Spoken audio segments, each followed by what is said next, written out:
Lander Tiger football is on the air.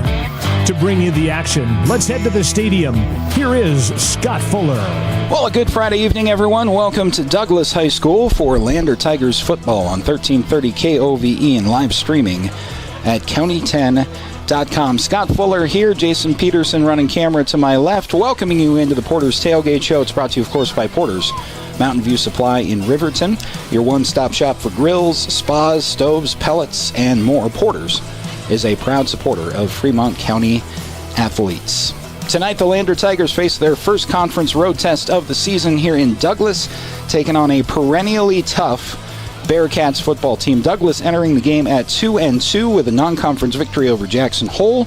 Also a win in their conference opener. That was last week in Riverton, representing their two victories on the season. The Bearcats' only losses of the year came at the hands of Cody and a good PAL team also, who handed Lander one of its losses on the season. As for LVHS, the Tigers gathered a 21-14 win over Green River in non-conference play. That was all the way back in week one. Seems like months ago now, at the beginning of September. They also defeated Evanston 14-13 2 weeks ago. In addition to the Powell loss that we mentioned, Lander defeated by the Torrington Trailblazers. They made the move up from 2A to 3A football this year. That was a 33-2 defeat for Lander's homecoming game last Friday night. So that is how both the Bearcats and the Tigers enter play tonight with an overall record of 2-2. Douglas looking to build on its 1-0 conference start from last season. LVHS, of course, searching for its first conference victory of the year. If it is going to happen for Lander here tonight, going to have to be on the road against an always physical, always mentally tough Douglas Bearcats squad. We'll take a look back in a little bit more detail at both teams' games last Friday night. Get you the starting lineups for the Lander Tigers here in Douglas. That is all coming up next on the Porter's Tailgate Show here on 1330 KOVE and streaming at county10.com. Welcome to Fremont Chevrolet GMC Riverton, where we exceed your expectations and deliver the best service possible. Located on Federal in Riverton, we're here to make local car shopping fun again. Explore our wide selection of new and used Chevrolet and GMC vehicles. As truck and trailering experts, we offer a variety of options tailored to your needs. Experience exceptional customer service and competitive prices. Visit our website at fremontchevygmcriverton.com to find your next vehicle today.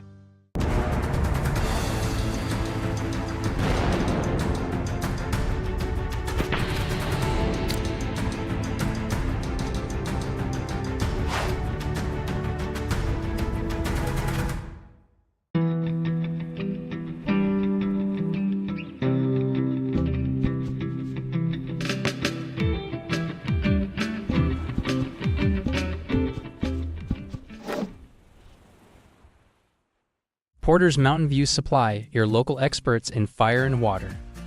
We got everything you need for new installs to accessories, and don't forget our great selection of stoves, grills, and spas. We've been serving Wyoming for over 40 years, so you know you can trust us for quality products and expert service. Visit portersmvs.com or stop by our Riverton or Casper locations today. Porter's Mountain View Supply, located on 750 East Sunset Drive in Riverton. Myers Gambles is your one-stop shop for furniture, mattresses, and appliances in Lander, Wyoming. We have an unbeatable selection of furniture for your living room, bedroom, and dining room. Plus, we have the latest trends in home furnishings.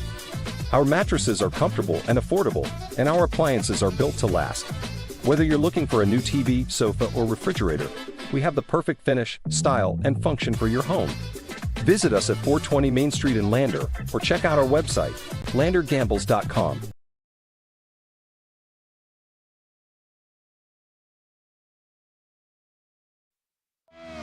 This is Fremont County's radio home for the Lander Tigers, KOVE 1330 AM and 107.7 FM. Welcome back to Douglas on a beautiful Friday evening, and welcome back into the Porter's Tailgate Show. Porter's Mountain View Supply in Riverton is your one-stop shop for grills, spas, stoves, pellets, and more.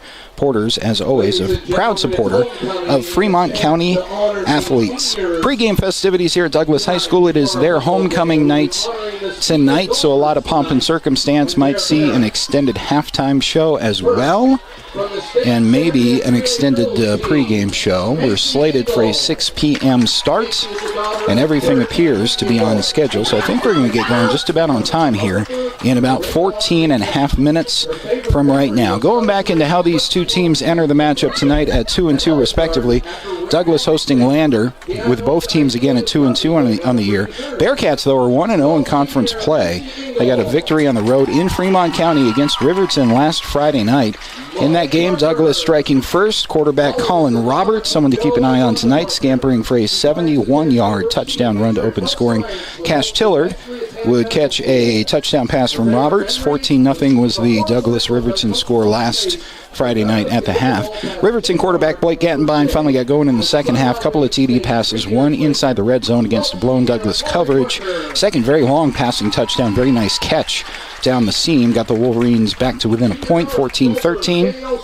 But for the Bearcats, Jarrett Jones sealed the win for Douglas. 4th and 10 run in the fourth quarter, and the final score would be 20-13. That win breaking a 2-game losing streak for the Bearcats, albeit against two very solid opponents in Cody and Powell. Douglas open conference play on the right side there, 1-0 against the 3A East with that Riverton win last Friday. For the Tigers, unfortunately, quite the opposite result last Friday night for their homecoming. Torrington brand new to 3A football this year, and the Trailblazers put together a statement win to spoil Lander's homecoming last Friday night. Tigers' lone points came from an unorthodox safety late in the game in the fourth quarter. High snap to Torrington's punter led him to turn around to basically just kick the ball out of his own end zone to avoid an even worse outcome on the play. So that was a safety, and those 2 points were the only points that Lander would manage last Friday night, 33-2. The final score. Lander obviously hoping to right that ship tonight in Douglas in their first road conference challenge of the season. Homecoming again here at Douglas. You see some of the festivities on the screen if you're watching at county10.com, and kickoff is about 12 and a half minutes away. Starting lineups, coin toss, and kickoff of Tigers Bearcats is coming up next from Douglas. This is the Porter's Tailgate Show on 1330 KOVE and county10.com. Boyle Electric are your trusted electrical contractors in Lander. With over 30 years of experience, we excel in light and heavy commercial construction, residential remodeling, and service work. Our licensed electricians use only quality materials and are committed to meeting your construction schedules. For professional electrical services at competitive prices, choose Boyle Electric. Give your place's electrical wiring the touch of excellence. Call 307-332-8139. Wyoming Catholic College is a unique institution that offers an immersion in the Western tradition, the beauty and challenges of the wilderness, and the treasures of the Catholic spiritual heritage. Our mission is to provide a unique educational experience that nurtures the body, mind, and spirit. We are proud of our alumni success stories and the learning opportunities we offer through our academic outreach programs. Come and explore our campus in Lander, Wyoming. Watch every Tigers game in high-definition streaming video on the County 10 YouTube page. Now, more Tiger football on KOBE and county10.com. Welcome back to Douglas High School. Homecoming here for the hosting Bearcats. Lander looking to spoil Douglas's homecoming as Torrington did to the Tigers last Friday night back in Fremont County. Lander looking for its very first conference win of the season. Going to have to be on the road. Both teams are 2-2, as we've mentioned here in the Porter's Tailgate Show. But the difference being Douglas got that Riverton win last Friday night, and Lander is still looking for their first 3A East victory. We are hoping that comes under the lights here in Douglas. Welcome back again to the Porter's Tailgate Show. Powered by Porter's Mountain View Supply in Riverton, your one-stop shop for grills, spas, stoves, pellets, and more. Porter's, a proud supporter of Fremont County athletes. Expecting starting lineups for the Lander Tigers. We will get to those coming up here in just a moment after a quick timeout here on 1330 KO. Discover personalized banking at Central Bank and Trust. We offer personal and business banking tailored to your needs. Enjoy the convenience of our online banking platform, whether managing accounts, applying for mortgages, or going paperless. With branches across Fremont County, we provide drive-through and lobby services. Experience simpler applications for mortgages and loans, all from your computer or mobile device. Connect with us at centralbanktrust.com. Introducing WyoGlass, your local glass experts. From windows to showers, we got you covered. We're proud to be a part of the Lander community and a local sports sponsor. We're dedicated to serving all of Fremont County, so you can trust us with your residential and commercial windows and doors, auto glass, shower doors, and garage doors. For quality service and local support, choose WyoGlass. Visit us at wyoglassoflander.com or on Main Street in Lander today.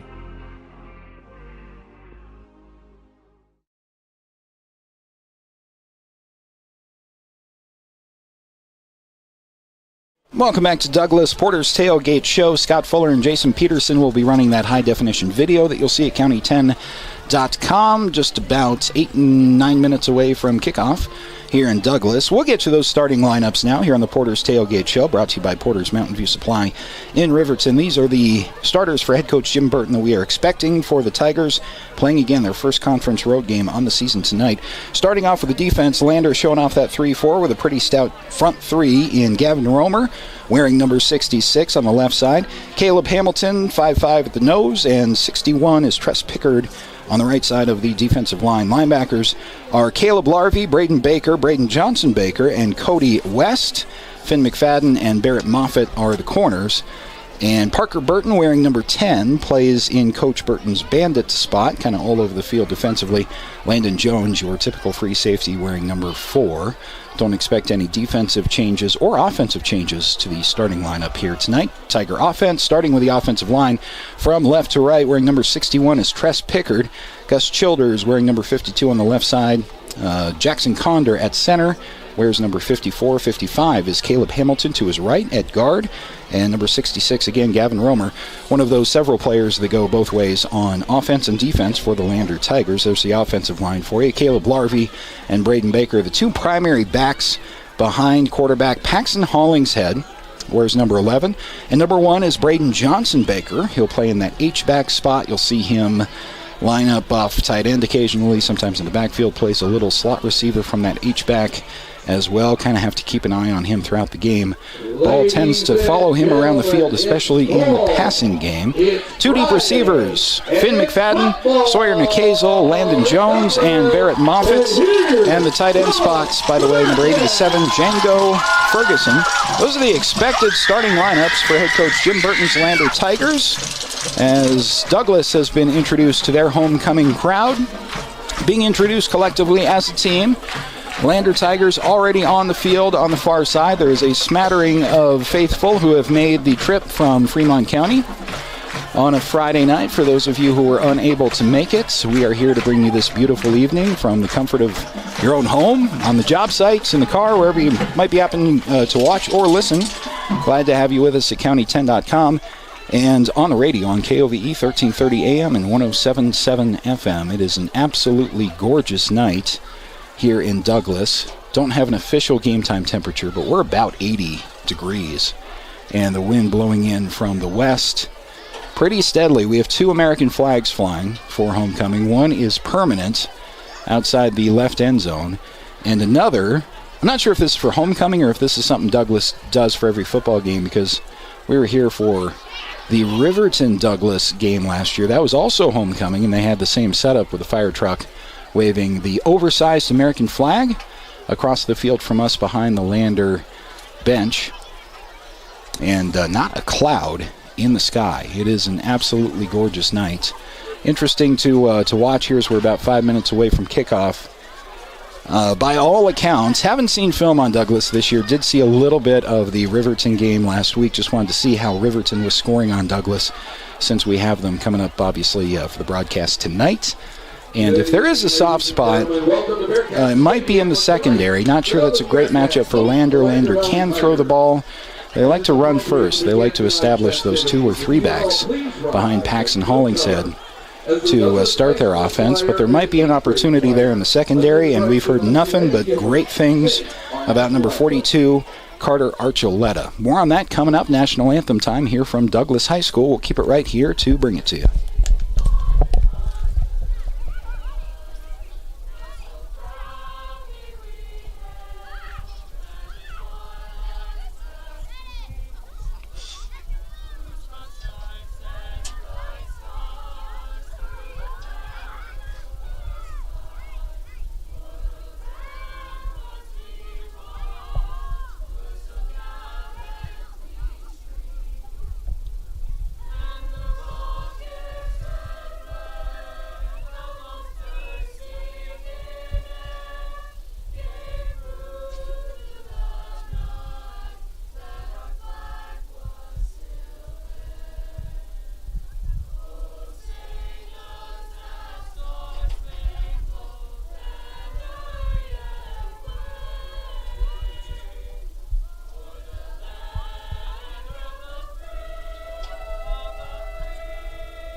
There's your national anthem before Douglas and Riverton here from Douglas High School on a beautiful Friday night. Beautiful rendition of the national anthem by about 30 members of a Douglas High School choir. Hopefully that came through on the audio okay. And before the national anthem and prior to the coin toss, now we were talking about Gavin Archuleta. Wears number 42 for Douglas, and he's going to be your superstar on both sides of the ball by all accounts for the Douglas Bearcats. He's finally come around to be a senior this year. Do remember watching him play in that Riverton-Douglas game last year. Was all over the field a year ago and has only improved by all accounts. Have him listed at 6 foot even and 220. He again is a senior this year. Bearcats quarterback wears number 15, Colin Roberts. Had a couple of touchdown passes against Riverton last week. 6'1", 185 junior. Also worth watching are those receivers who also double as linebackers and corners on the defense. Wearing number 8, Owen Meyer, a 5'11 junior. And number 9 is Cash Tillard for Douglas at 5'9", listed at 175, and a senior.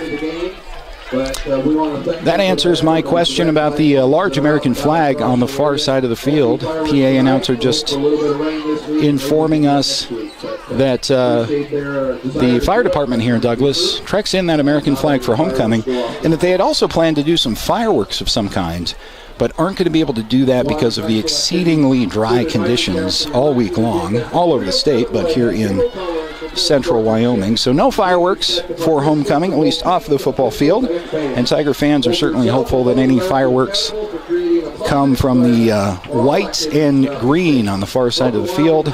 We had our homecoming spoiled last Friday night, and the Tigers' mission is going to be to do just the same thing here in Douglas tonight.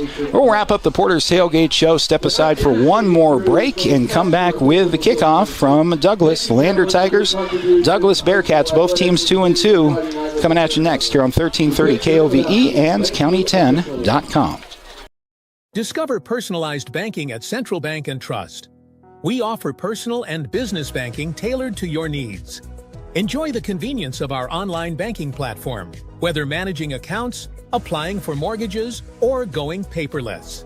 With branches across Fremont County, we provide drive-through and lobby services. Experience simpler applications for mortgages and loans, all from your computer or mobile device.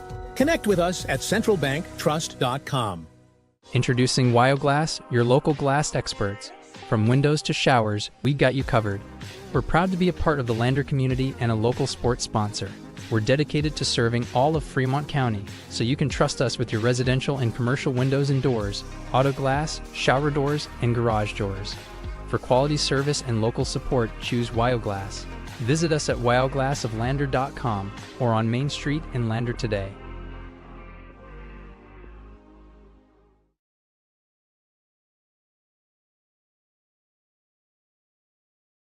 Douglas High School, the Bearcats won the coin toss and deferred to the second half, so we're going to be seeing Lander's offense on the field first. You see The kickoff from right to left, and right at 6 o'clock, we are underway with the Douglas kickoff making its way toward the end zone. Finn McFadden lets it just on its last bounce find its way into the end zone. Kickoff almost ran out of gas, but will be a touchback. And the Tigers take the field from their own 20-yard line for the first drive of the game here in Douglas.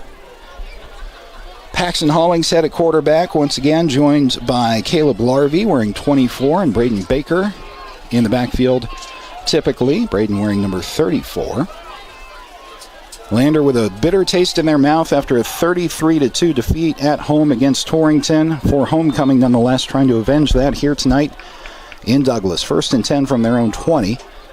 It is Paxton Hollingshead with Braden Baker to his left. Caleb Larvey gets the ball on Hollingshead's right side and is stuffed after a gain of about 1. Brings up 2nd down and 9. Mentioned in the pregame show, and it's just a kind of a conventional wisdom thing. Doesn't mean it's true necessarily or true every game, but Douglas a little bit soft in the secondary. Riverton able to score on a blown coverage in the red zone last week. So would expect to see Lander try to get something going on the ground. And they are not afraid to take a shot with Finn McFadden. Maybe later in the drive if things go well. 2nd and 9 for the Tigers. Same formation for Lander, left to right. This time it's Johnson Baker in the flat, who is immediately met by 3, 4, now 5. Douglas defenders, nice pursuit to the ball. Actually a loss of about a yard in the play, so close to the original line of scrimmage. We'll say 3rd down coming up now in about 9.5. 3rd and 9. So Lander attempts a run up the middle that is stuffed. They attempt to stretch the field horizontally to Braden Johnson Baker with a throw in the flat. That was easily diagnosed by Douglas. And now Lander's behind the sticks on their first possession of the game. 3rd down and we'll call it 9 coming up from their own 21. Just underway in Douglas, 10:43 to go in the first quarter on the Fremont Chevy scoreboard. Lander searching for their first down of the game. 2 wide receivers to Hollingshead's right. Has Braden Baker to his right. Whistle before the snap at a timeout has been taken by Lander. We'll take it with them. Come right back after this on 1330 KOVE and County10.com. Elevate Rehab's founding principle on you is evident from your first visit to the last. Our practice model ensures treatment as you deserve, a private one-on-one session with a licensed therapist the entire visit, every visit. All therapists hold advanced credentialing, including 2 certified hand therapists, an orthopedic clinical specialist, an MDT therapist, as well as pelvic floor and pregnancy rehab offerings. With over 100 years of combined experience between our 7 clinicians, Elevate is your ticket to health. Find us in Lander, Du Bois, and visit our website or Facebook page. Choose Elevate Rehab to elevate your outcomes.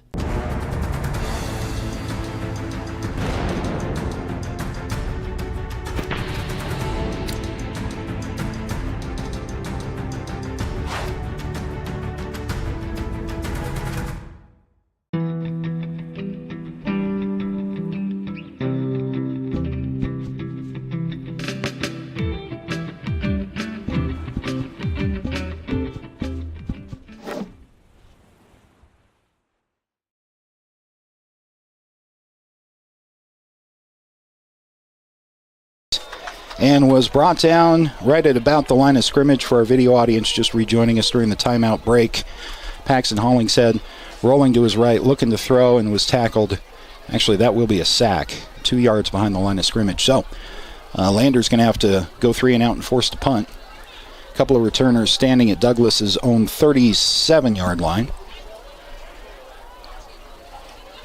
Lander ends up losing yards on their first offensive possession of the game. This is a low line drive of a kick, spinning sideways, and will bounce out of bounds, giving Douglas some good field position.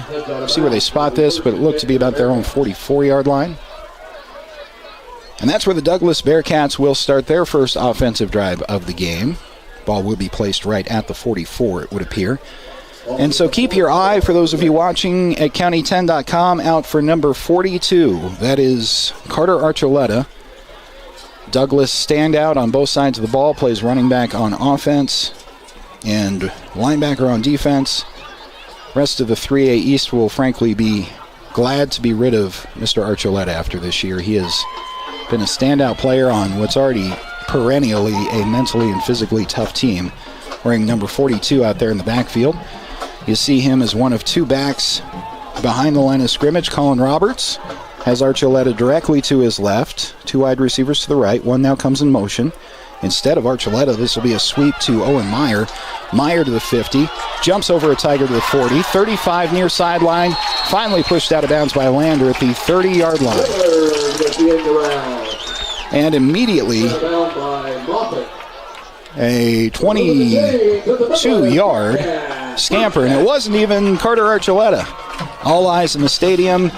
Every set of eyes on that defense for Lander. Watching number 42, and they brought Owen Meyer across the formation. Now fresh first down and 10.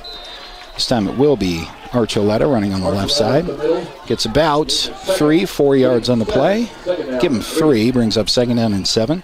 Also notice the speed at which Douglas likes to operate here on offense. Bearcats about 7-8 seconds after the end of the last play already on the ball. Shotgun snap. And this is a fade to the corner of the end zone. It's just a little bit too far for Cash Lenzen. Right about the pylon on the front right of the end zone. So it will be third down.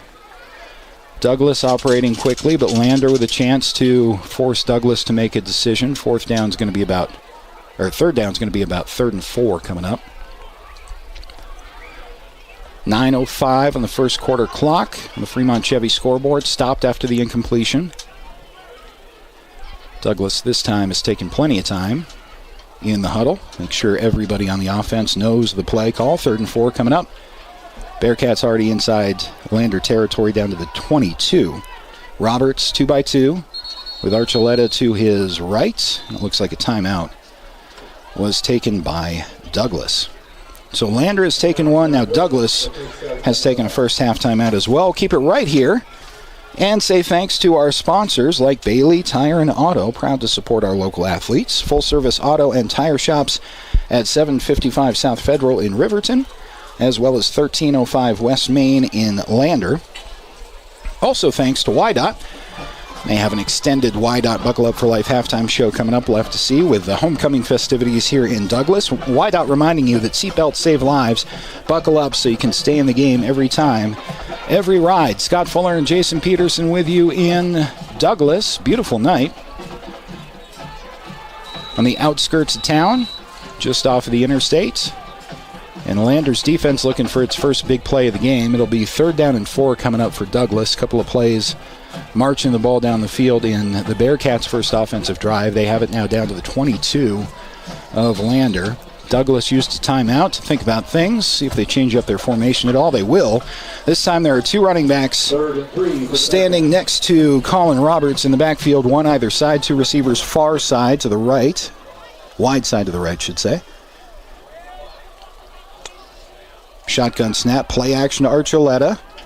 Roll out to the right and a nice snag and good coverage. Cash Tillard coming down with the ball for Douglas. Could not have covered that play any better in the Lander secondary. But it will be a Douglas first down. Lander seemed pretty well prepared for that. Played the play action perfectly. Have to key on Archuleta a little bit there in the backfield, but the secondary held up for the Tigers. That was just a perfect throw and a good catch with good coverage down the field. Fresh set for the Bearcats. Now to the Lander 15-yard line. The ball is to Archuleta. The give, rather, straight up the middle. Archuleta fumbled the ball into the end zone. It will be kicked out the back of the end zone. That should be a safety. Let's see where they say that Archuleta lost the ball. That was an easy touchdown for Carter Archuleta. A Lander Tiger got in there and knocked it loose before he crossed the goal line. It appeared from here. No whistle on the play. Ball was free in the goal line for a period of time, then it went out the back of the end zone. All 5 officials are talking about this, and they ruled it a touchback. So a fumble out of the back of the end zone because the ball was not possessed by a Lander Tiger. That will be a touchback. You talk about the breaks. There was a Lander Tiger who made that play happen at the goal line. Archuleta was going to run over him into the end zone. But that's why you don't give up on a play right next to the goal line. Somebody got a hand in there, And Carter Archuleta, of all people for Douglas, their standout superstar running back, fumbled the ball out of the back of the end zone. So we have a 1st and 10 without any scoring after that Douglas drive. Lander with the ball back. Touchback brings the ball out to the 20. Hollingshead with a back to either side, 2 receivers to the right, 1 to the left. Nice run from Caleb Larvey up the left side. Good first down gain of 8 to the 28-yard line. Braden Baker with the carry. PA gave that to Braden Baker, but I believe that was 24 Caleb Larvey. Happens to me all the time, too. 34 and 24 in the Lander backfield, and they like to give that ball real quick back there. That's kind of the point of the offense. 2nd down and 2 coming up. Same formation, 2 receivers right, 1 left. Larvey to Hollingshead's left, Baker to his right. This will be a throw out to Finn McFadden here on the near side. Finn's got a first down. Fancy footwork out of bounds across the 40-yard line. And Lander has a first down on their second drive of the game. For those of you just tuning in, Archuleta, star running back for Douglas, fumbling the ball on a sure touchdown out the back of the end zone for a touchback. Ball was never controlled or touched by either team. There's a penalty on the play. I didn't see the call, but that, I believe, was a sideline warning. Regardless, Lander has a first down, or will, after another stoppage. Referee stopping the play, and now winds it. They just wanted to stop the clock on the scoreboard, which reads 7:47. 1st and 10 for Lander from their own 40. Hollingshead, Braden Baker on the give. Baker immediately contacted, dives ahead for 2. Brings up 2nd and 8 upcoming from the 42 of Lander. Tigers approaching the 50 on their second drive of the game. Scoreless on the Fremont Chevy scoreboard. By all rights, should probably be a Douglas touchdown lead. But the football gods shining down early on the Lander Tigers. Nice defensive play, forcing a fumble at the goal line. Led to a touchback for Lander. Got to turn that into points in a game like this. Hollingshead with a back to either side from the right hash, and so 2 receivers wide side left. Hollingshead is looking that way. Coming back to the ball with a nice grab was Landon Jones. Hollingshead put that ball back shoulder, which is where it should be, and Landon Jones had to adjust. Gain of 7 on the pass from Hollingshead to Landon Jones. Brings up 3rd down and 3 from Lander's own 47-yard line.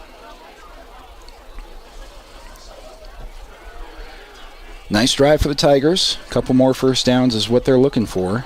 They like that time-consuming, slow, methodical, sustained drive. 3 and out on their first offensive possession, but moving the sticks here toward the 50-yard line now.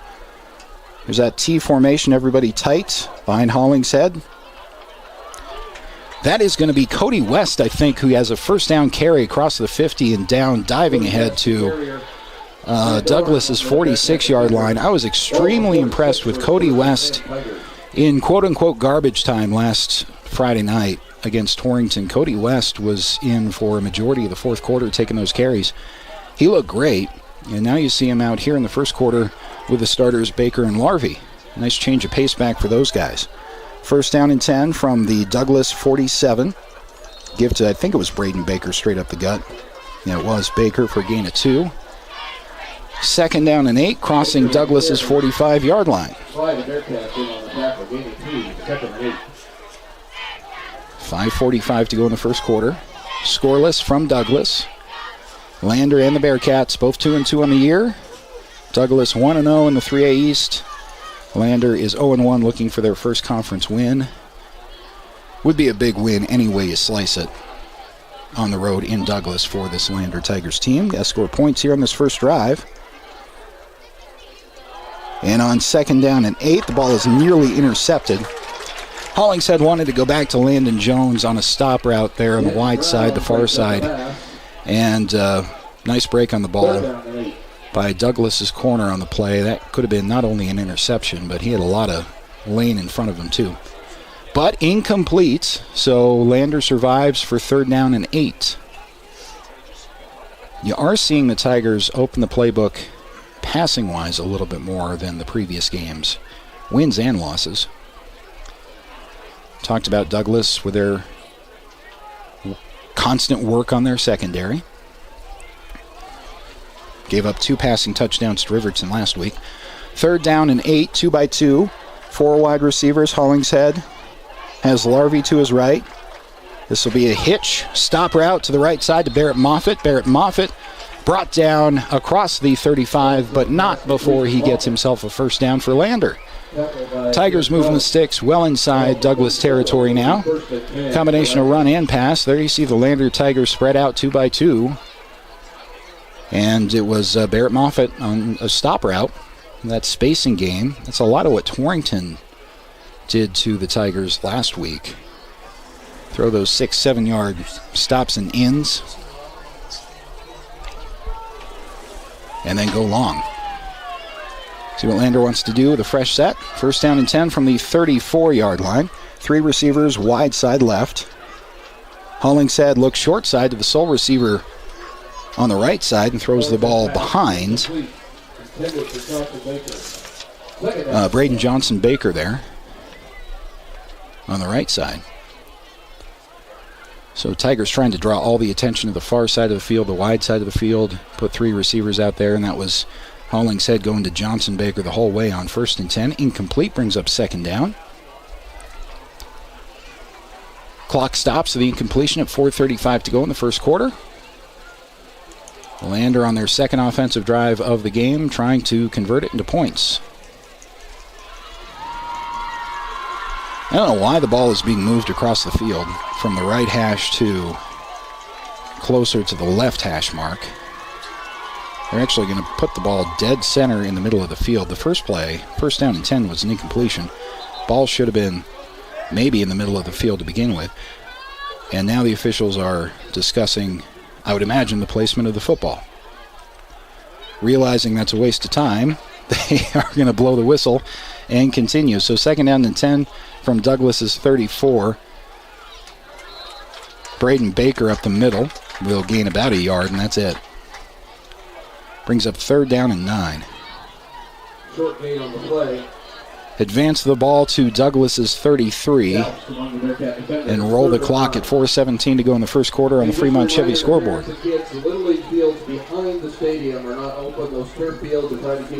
Personnel changes as Lander is in the huddle. Finn McFadden comes out of the game for this 3rd down and 9. See what Lander wants to draw up here. Nice drive so far, moving the chains a couple of times. From Douglas's 33, it's 3rd and 9. This will be West and Larvey in the backfield. Instead, Hollingshead is in trouble, rolling right, and now is going to eat a large sack. Paxton Hollingshead may have been a designed rollout to the right side, got himself in trouble, and then Douglas sent even more blue jerseys into the backfield. That will knock Lander all the way back to midfield from Douglas's 33. So obviously a 17-yard sack. Not the position you want to be in as a quarterback for sure, and Lander's going to have to punt the ball away. Braden Baker, of course, does the punting duties. And Douglas has a pair of returners standing at about their own 7. Baker's boot, nice kick for the position on the field, will be fielded at the 15. Returned up the far side, a little bit of a lane to the 40, 45, and across midfield on a very nice return was Payson Hollingsworth. Hollingsworth, a junior, playing receiver and corner and obviously doing the punt return duties. Took that from the 15 to about, put the ball at the 45 of Lander. Not great punt cover on that play for the Tigers. You basically, after the big sack, you can say to yourself, well, at least we can still flip the field. At least we can force Douglas to drive down the field even if we don't get points on this drive. But one punt return takes all that away, and Douglas will start this second drive of theirs from Lander's 45-yard line. Colin Roberts at quarterback for Douglas. Archuleta to his left. It will be a give to Archuleta. Low to the ground, making Tigers miss down to the 35. is Carter Archuleta. Kind of a unique running back is Carter Archuleta. Not fast, but quick. Has great vision. He is low to the ground. And even from up here, I want no piece of having to try to tackle him. He's just a bowling ball of a 6', 220 senior coming out of the backfield for Douglas. Not a secret what the Bearcats want to do on offense. Stopping it's a different story. 2:20 and counting in the first quarter. Douglas trying to score on their second offensive possession. Fumbled out of the back of the end zone on their first.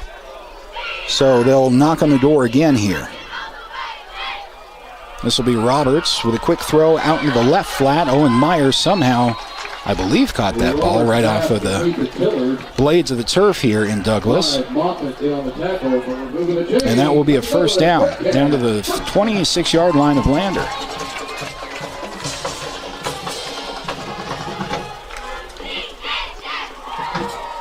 Owen Meyer with a nice catch, reaching down to get that one. Colin Roberts put that one a little bit low. A couple of first downs on this drive for Douglas. And again, all the way down to the 26 of Lander right now. Roberts with Archuleta directly behind him. Shotgun snap. It will be a give to Archuleta. Nice pursuit and gang tackling that time. Lander's only going to give up a yard with a run up the middle. Down to the 25, 2nd and 9 upcoming for the Bearcats.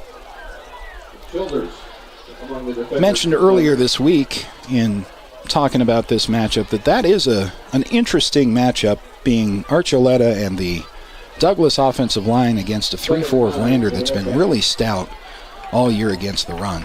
2nd and 9 coming up for the Bearcats, 2x2. The Roberts and Archuleta. Sweep across the formation of Lenzen, though, who had come in motion, but that was read nicely on the outside after a gain of about 1 or 2. Tiger tackle on the play brings up 3rd down and about 8. Got to be thinking it's 4-down territory here for Douglas, depending on what happens on this play. Got to feel like, if you're the Bearcats, that you were just robbed on that first drive. Fumble at the goal line just before Archuleta got into the end zone. Ends up a touchback, gives Lander back the ball. Tigers unable to score points off of that. See if that affects how Douglas calls any potential 4th down after 3rd down and 7. From the right hash, Roberts throwing an out route that is complete. Should be enough for a first down. That is Cash Lenzen. Good coverage on the play, but that's a tough 8-yard out route to defend. The Lenzen going right up to the first down marker and breaking for the home sideline. That will be enough for a first down. They'll put the ball down to the 11, 12-yard line of the Tigers.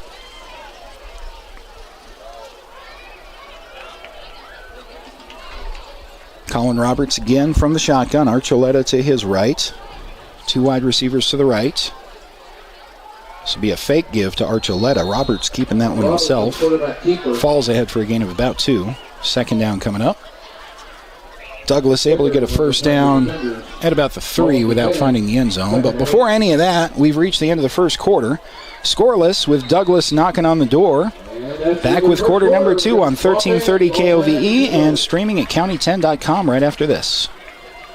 Welcome to Fremont Chevrolet GMC Riverton, where we exceed your expectations and deliver the best service possible. Located on Federal in Riverton, we're here to make local car shopping fun again. Explore our wide selection of new and used Chevrolet and GMC vehicles. As truck and trailering experts, we offer a variety of options tailored to your needs. Experience exceptional customer service and competitive prices. Visit our website at FremontChevyGMCRiverton.com to find your next vehicle today. The Tyler Watson State Farm Agency is a proud supporter of Riverton High School Wolverine athletics. We understand the importance of community, and we're excited to be a part of it. As your neighbor, we're here to help you with all your insurance needs. We offer auto, homeowners, renters, business, and life insurance. So stop in and say hi or give us a call today. The Tyler Watson State Farm Agency will be here for you.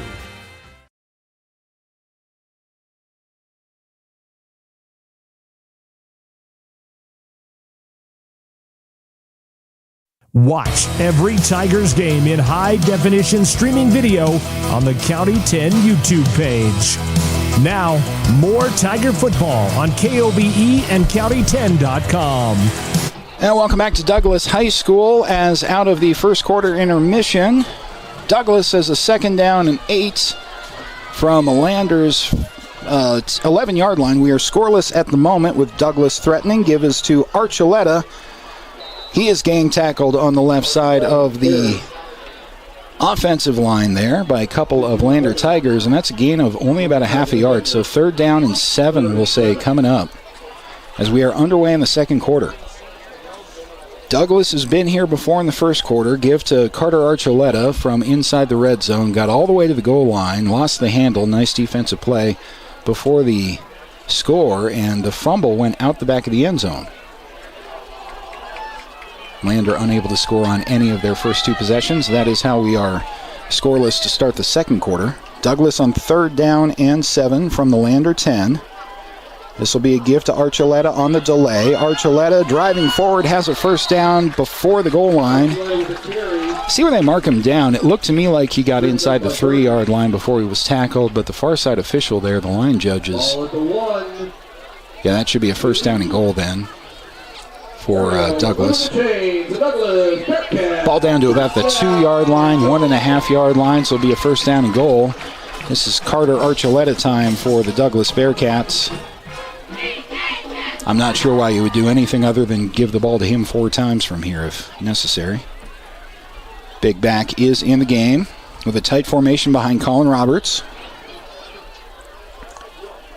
Motion from right to left across the formation. It is a give to Archuleta, and from 1.5 yards out, Colin Archuleta marches into the end zone for a Douglas Bearcat touchdown. 6-foot senior on the roster at 220 with we'll say a 2-yard touchdown run. I'll show you that here on the Gambles replay after the PAT for those of you watching at County10.com. Do the point after attempt here first. Good snap. Kick is a little bit low, nearly blocked, but it is up and good. And after just a couple of plays here in the second quarter, Douglas is first to score 7-0. Keep it right here. Show you on the 17-yard sack, put an end to that. Nice punt return started that drive for Douglas. Finn McFadden is the lone deep returner, standing at his own 10-yard line. 10:45 on the second quarter scoreboard, the Fremont County scoreboard. Imana has it beat up for the Bearcats. And the left to right kick. It's a line drive over the head of Finn McFadden. He corrals that at the 5, now has it to the 15. Fancy footwork to about the 16, and that's all. Finn McFadden had a little bit of his momentum broken there. He had to go back over his head and tip that ball to himself. Was able to corral it, pick it up, and advance the ball about 10, 11 yards to the 16. Not ideal field position, starting in their own red zone for Lander. But not always a bad thing either, to give your offense some field in front of you to get some rhythm going. There was some nice rhythm at the end of that second drive of the game before the sack. Plenty of time. Just want to avoid having this one get away from you. Lander is not a team that likes to come from behind. Pretty important first quarter drive for the Tigers upcoming. From their own 16 flags before the 1st down and 10 snap. Think this will be a offsides against Douglas. It was. So free 5 yards given to Lander. That'll move the ball out to about the 21. 1st and 5 coming up. Hollingshead back to either side. Give is to Baker. Braden Baker diving forward for a nice gain of about 3 yards. After the 1st down offsides penalty, it'll bring up 2nd down and 2. Baker run moves the ball up to about the 24-yard line. Brings up 2nd and 2 for the Tigers.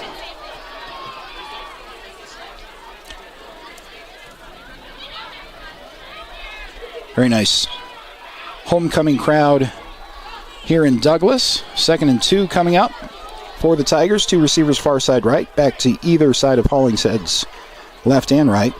It's an option pitch to Braden Baker, who has some room after he corrals the pitch.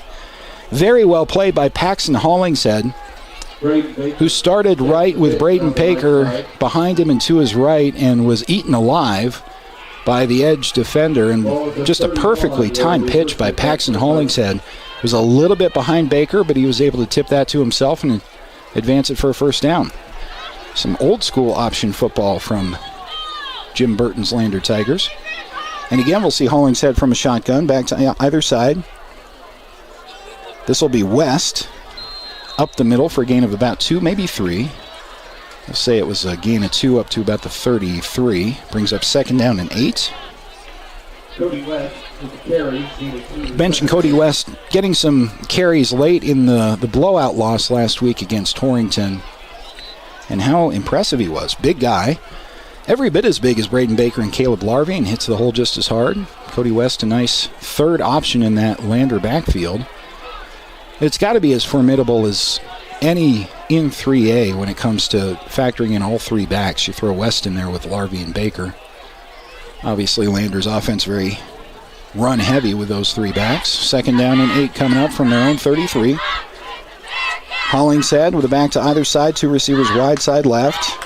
Braden Baker's turn this time. He slips a tackle and has some room to the 45. Cross midfield to the 45 of Douglas. Upended there, but a nice run from Braden Baker from right to left across the field. Ends up gaining 24 yards on the scamper. Thought he might go there for a minute, but some secondary assistance there from Douglas prevented the house call from Braden Baker. We've seen him have some speed when he gets into the open field. Couple of long touchdown runs in the win in Lander against Evanston. And flips the field now for the Tigers. Hopefully flips some momentum a little bit too. First and 10 for Lander from the Douglas 40 now. Same formation, 2 receivers wide side right. Give us to Caleb Larvey, who falls forward through arms and tackles and finally brought down after a gain of about 3. Second and 7 coming up. I was talking to a couple of people this week about Tiger football offensively and what they want to do. And on your generic given drive, what they want to do is get 3 or 4 yards on first down just like that. Opens up the playbook quite a bit. Obviously, you want a longer gain. You want a touchdown run on every play. But script-wise, 3-4 yards on first down keeps Lander on schedule, so to speak, offensively. Second and 7 coming up from the 37-yard line of Douglas. This will be a run to Larvey, well diagnosed up front by Douglas, and nothing. In fact, Larvey will lose a yard. Knocked back to the 38, third down and 8 coming up for Lander. Loss on the play brings up third down and 8. Clock is rolling, 7:19 to go in the first half on the Fremont Chevy scoreboard. Douglas by a touchdown, but Lander driving. Pretty key play coming up to get this close to the 30-yard line of Douglas. That's the line to gain. Give you maybe a thought to go for it if you do come up short. Third down and 8.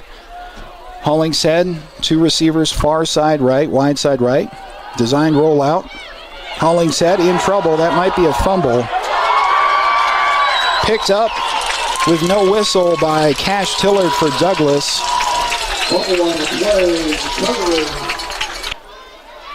On second down to Archuleta, who crosses the 30-yard line. Nice scamper to about the 34.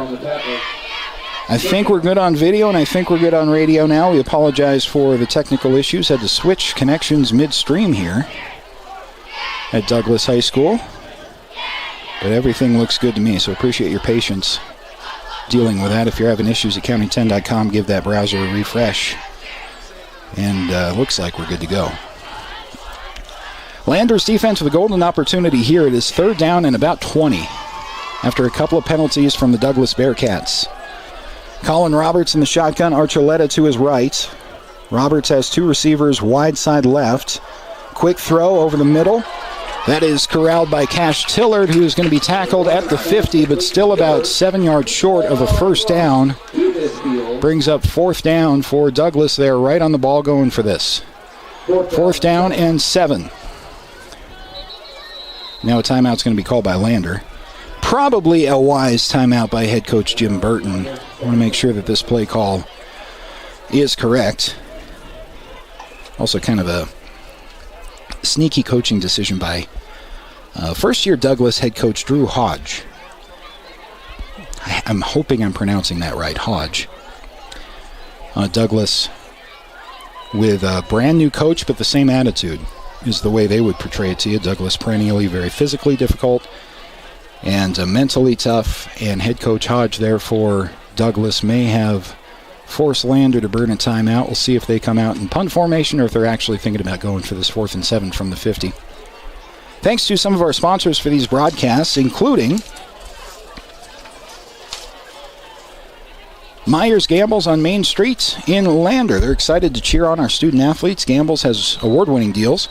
Remember, delivery is free 30 miles from the store, and that includes Riverton. Turn around, shop in town.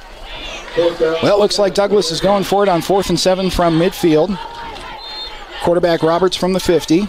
Slot motion man comes across the formation from left to right. And now they'll reset the play. This will be a pooch punt by the quarterback. No one back deep to return for Lander, so this will take actually not a bad Lander bounce straight up in the air at the 15 where it is downed. Lander will be 1st and 10 there, so Douglas decides not to go for it on 4th and 7 from the 50, gives Lander another chance to tie this game. Credit to Lander defense on that last drive, but also Douglas shooting themselves in the foot with 2 or 3 penalties. Offensively, at one point they were facing a 2nd down and 28 and just not able to get the yardage necessary, so Lander's going to try and capitalize. These are those windows that open up for you during a football game that if you're going to win, especially on the road, you have to capitalize on. 4:05 to go in the 2nd quarter. Lander trailing by a touchdown from their own 15. Paxton Hollingshead with a back to either side. Braden Baker is the ball carrier, diving ahead for a solid gain of about 3, maybe 4 yards. Bring up a 2nd down and 6. Just about on script, as we said in the last drive for Lander. Obviously would love a big run on 1st down and 10, but what you're looking for is 3 or 4 yards on the ground to open up that playbook. And now you can go side to side a little bit. You can start using some motion, throw the ball if you want to. Tight formation here, except Lander has 2 receivers short side to the left. West is the back behind Hollingshead. Larvey's back there too, and Caleb Larvey almost broke free, diving for a 1st down. Think he has it. Nice tackle there. Maybe a touchdown-saving effort by somebody in the 2nd level for Douglas. Caleb Larvey had broken through. Might have taken that one a long way, but it will be good enough anyway for a 1st down. Ball now out to the 26-yard line of Lander. Milking the clock with 3:07 to go and counting here in the 1st half. This time the receivers are right side, wide side. Hollingshead with a back to either side. Quick throw out into the right flat. Pulled in immediately by Landon Jones. Good coverage out there, but the stop route's going to be good for 8 yards. Seeing a lot more of that this week than we have all season long. There's a stoppage of play here. See what the refs are sorting out. A lot more of the spacing game and the stop routes that Lander is running.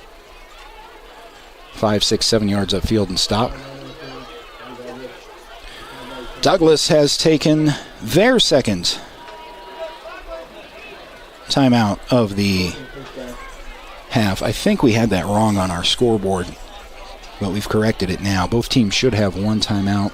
Oh, wait, no, that is not going to be a timeout, so we're going to have to sort that out. Obviously not a timeout taken by Douglas as Lander is back on the field. 1st down and 10, throw out to the wide side in Finn McFadden now, who's ridden out of bounds after a gain of maybe a yard.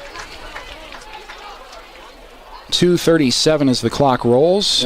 Referee saying McFadden was stopped inbounds before being forced out of bounds, so the clock rolls at 2.5 to go. Just a gain of 1 on the pass from Hollingshead to Finn McFadden. Good idea, I like that play.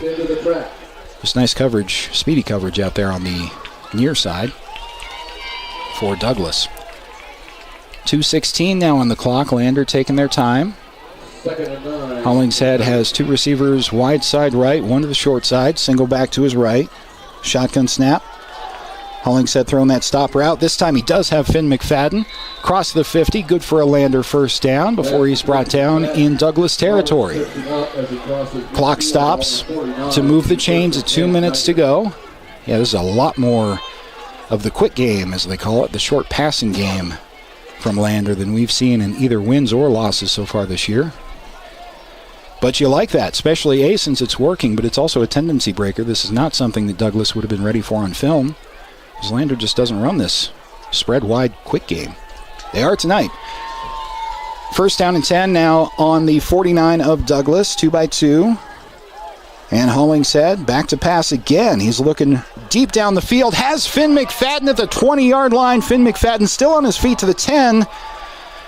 Brought down by a couple of Douglas defenders, but that will be a 39-yard completion from Paxton Hollingshead to Finn McFadden down the far sideline. Ball at the 11, will be first and 10 Tigers. Now plenty of time. The minute 27 clock stopped for the chains to move. We'll actually get a stoppage here in the form of a timeout. Might have been taken by Lander. Let me get that timeout situation corrected for you. So Douglas has 2 timeouts. Let's correct this. Lander has none remaining in the first half. Stoppage of play, but Lander with the pass game going on this drive. Knocking on the door, trying to tie this game up with 87 seconds to go before halftime. Keep it right here through our timeout. Thanks to our sponsors like Porter's Mountain View Supply in Riverton, your one stop for grills, spas, stoves, pellets, and more. Porter's is a proud supporter of Fremont County athletes. Also, Fremont Chevy GMC in Riverton supporting our local athletes. Your hard work and dedication doesn't go unnoticed. They have that location at 1401 Federal in Riverton. All right, first down and 10 for the Lander Tigers. The T formation, everybody tight behind Hollingshead. Braden Baker, stiff arm to the left side. Second stiff arm, but finally corralled after little or no gain. Braden Baker trying to take that out wide. A couple of nice stiff arms. Lander's right back on the ball. Haven't seen this from them this year either. T formation this time from the left hash mark. It is West who is immediately enveloped by the defensive tackle for Douglas, and that brings up third down and 9. Technically, Lander can get a first down inside the 1 before they score, but essentially a third down and goal coming up here. Clock is rolling, 46 seconds left to go. 2-2 the formation. Larvey is to Hollingshead's right. Slant over the middle is off the fingertips. See who that was. Parker Burton coming across the left slot. Good throw there by Hollingshead. I think Parker Burton realized if he did catch that, he was going to get quite the hit. Not sure he would have been good for the first down anyway, so a field goal coming up. Try for Lander. This will be a 27-yard field goal to get the Tigers on the board. Good snap. Hold is good, and the kick is good. It snuck in that right upright. I wasn't sure from our angle, but give 3 to the Lander Tigers. They trail Douglas 7-3. Back right after this on 1330 KOVE and county10.com. Elevate Rehab's founding principle on you is evident from your first visit to the last. Our practice model ensures treatment as you deserve, a private one-on-one session with a licensed therapist the entire visit, every visit. All therapists hold advanced credentialing, including 2 certified hand therapists, an orthopedic clinical specialist, an MDT therapist, as well as pelvic floor and pregnancy rehab offerings. With over 100 years of combined experience between our 7 clinicians, Elevate is your ticket to health. Find us in Lander, DuBois, and visit our website or Facebook page. Choose Elevate Rehab to elevate your outcomes.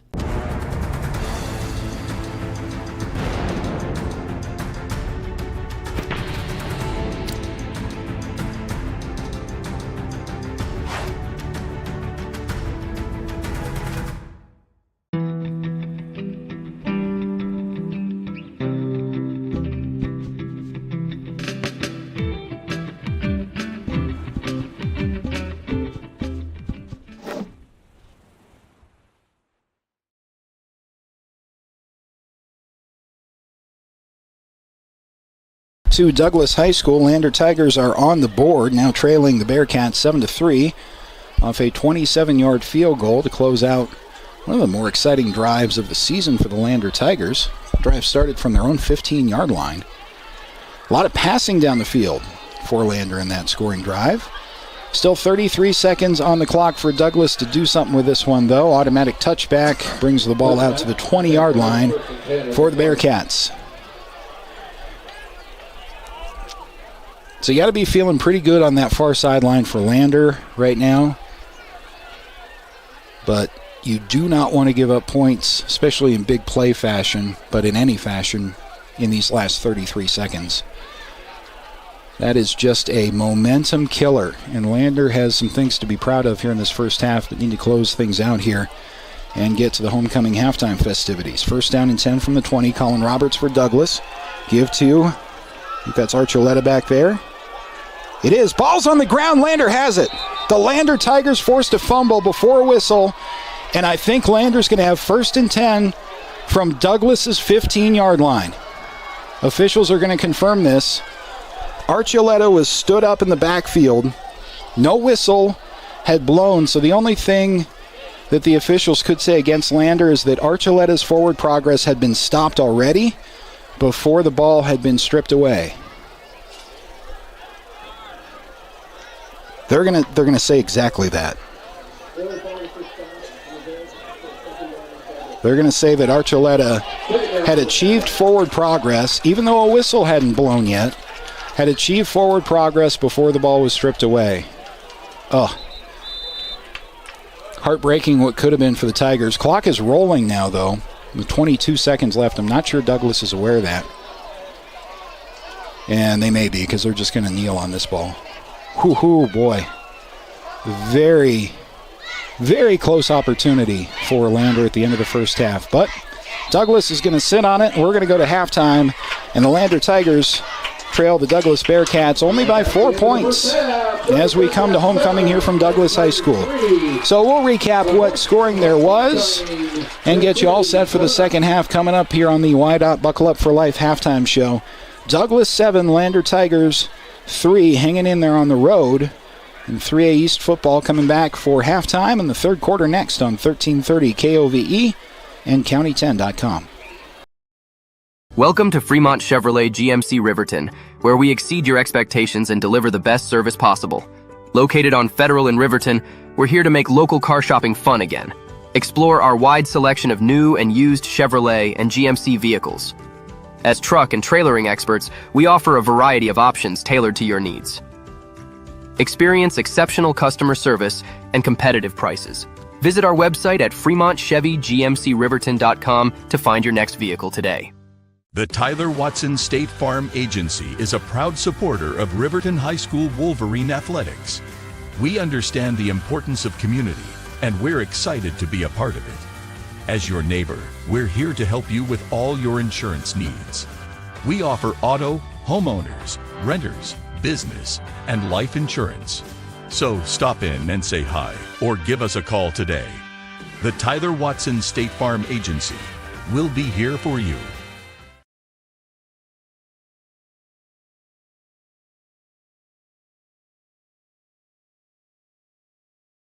Watch every Tigers game in high-definition streaming video on the County 10 YouTube page.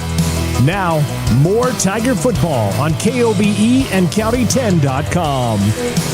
Welcome back to Douglas High School. We are at halftime. Douglas homecoming halftime festivities are underway in front of us. We have the homecoming court being announced. Jason Peterson's bringing that to you. We realize there probably aren't a whole lot of Douglas viewers, but we may have some. Not sure if Douglas offers a video stream here locally, so mostly we just like seeing high school halftime festivities at a homecoming, and it looks like the marching band is about ready to do something. So we'll bring all that to you as we also bring you the Buckle Up for Life halftime show, sponsored by YDOT, reminding you seatbelts save lives. Buckle up so you can stay in the game every time, every ride. Well, all kinds of character, I think, and dimensions to just watching that first half gone by as a Lander Tiger fan. You had all kinds of emotions from, here we go again, not in a good way, to, hey, they're moving the ball pretty well, getting a couple of first downs. to, hey, they're throwing the ball really well, getting a couple of first downs in that quick passing game, throwing short balls down the field and taking a shot here or there. Haven't seen the Tigers throw that many passes in a half or maybe even in a game yet this season, but it's working for Lander. Seems like Paxton Hollingshead at quarterback has a pretty good battery going with both Landon Jones and also Barrett Moffitt. Trying to get Finn McFadden involved in that quick passing game as well, but he tends to be lined up on the outside with his speed and agility, and it's Landon Jones and Barrett Moffitt who are more often in those slot positions on the inside and able to find holes in that zone defense. And we talked about Douglas still working on their secondary. I think that's a work in progress for the Bearcats. I don't think that's some big secret. Ended up being a problem for Douglas at the end of the Riverton game as they gave up a couple of passing touchdowns. Granted, one of them was a really nice coverage and a better catch, but still, apparently Lander is thinking that Douglas is a little bit susceptible when it comes to the passing game, and we haven't seen this many throwing plays from Paxton Hollingshead all year. But it seems to be working, not with a lead, but Lander trailing only by 4 points, 7-3 here at halftime. Recap the scoring for you. Not a whole lot, obviously, with the 7-3 score. Douglas striking first with a 2-yard touchdown from their stud running back, Carter Archuleta. 6 foot, 220-pound senior. Found the end zone from 2 yards out. That's the only touchdown for either team. It was Lander finding 3 points on the scoreboard through a 27-yard field goal at the very end of the half. Very exciting potential play that didn't come to fruition for Lander at the end of that second quarter when Carter Archuleta may have been just trying to run out the clock and maybe he finds a seam and busts a big play for Douglas, but they weren't throwing the ball down the field as Douglas got the ball with 33 seconds left. And Carter Archuleta had the ball stripped away from him after some discussion at the 15-yard line, too. Would have been great field position for Lander, but after some discussion, the officials made the decision that though a whistle hadn't been blown, the ball carrier's forward progress had been stopped. That, in high school, is the end of the play. And so probably made the right call there, not the call that Lander Tigers fans want to see. That would have been a great opportunity for our offense, but probably making the technically correct call and giving the ball back to Douglas. The Bearcats said that's enough of that, and they just took a knee to end the first half. So all kinds of opportunities there on both sides of the ball for the Lander Tigers in that first half. Have an update for Fremont County fans from up in Buffalo. Buffalo is on top of Riverton 12-0 at halftime. And we don't want to look ahead, but it's been circled on the calendar as Landers won a couple of games and Riverton's won a couple of games for a couple of weeks now. That Keeper of the Gold Fremont County rivalry game is coming up next Friday night. It's going to be in Riverton this year.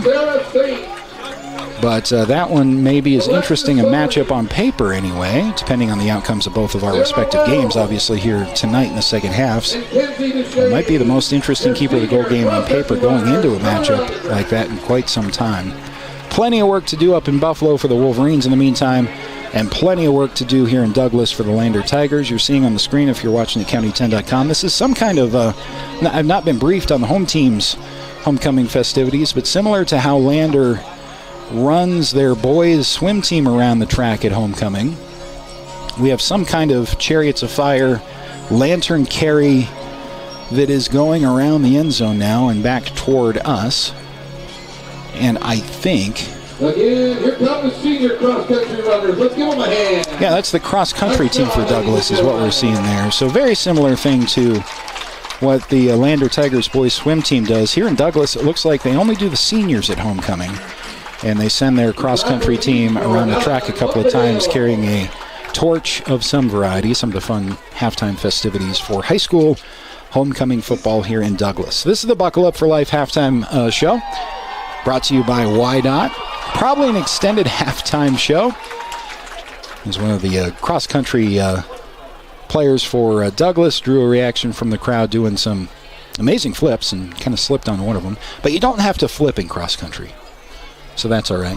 So we'll see what else is in store for us for halftime as we get ready for what should be a pretty interesting second half from Douglas. Take a break, come back right after this for the third quarter coming up in just a bit from Douglas. Bearcats on top of Lander 7-3 on 1330 KOVE and streaming live at county10.com.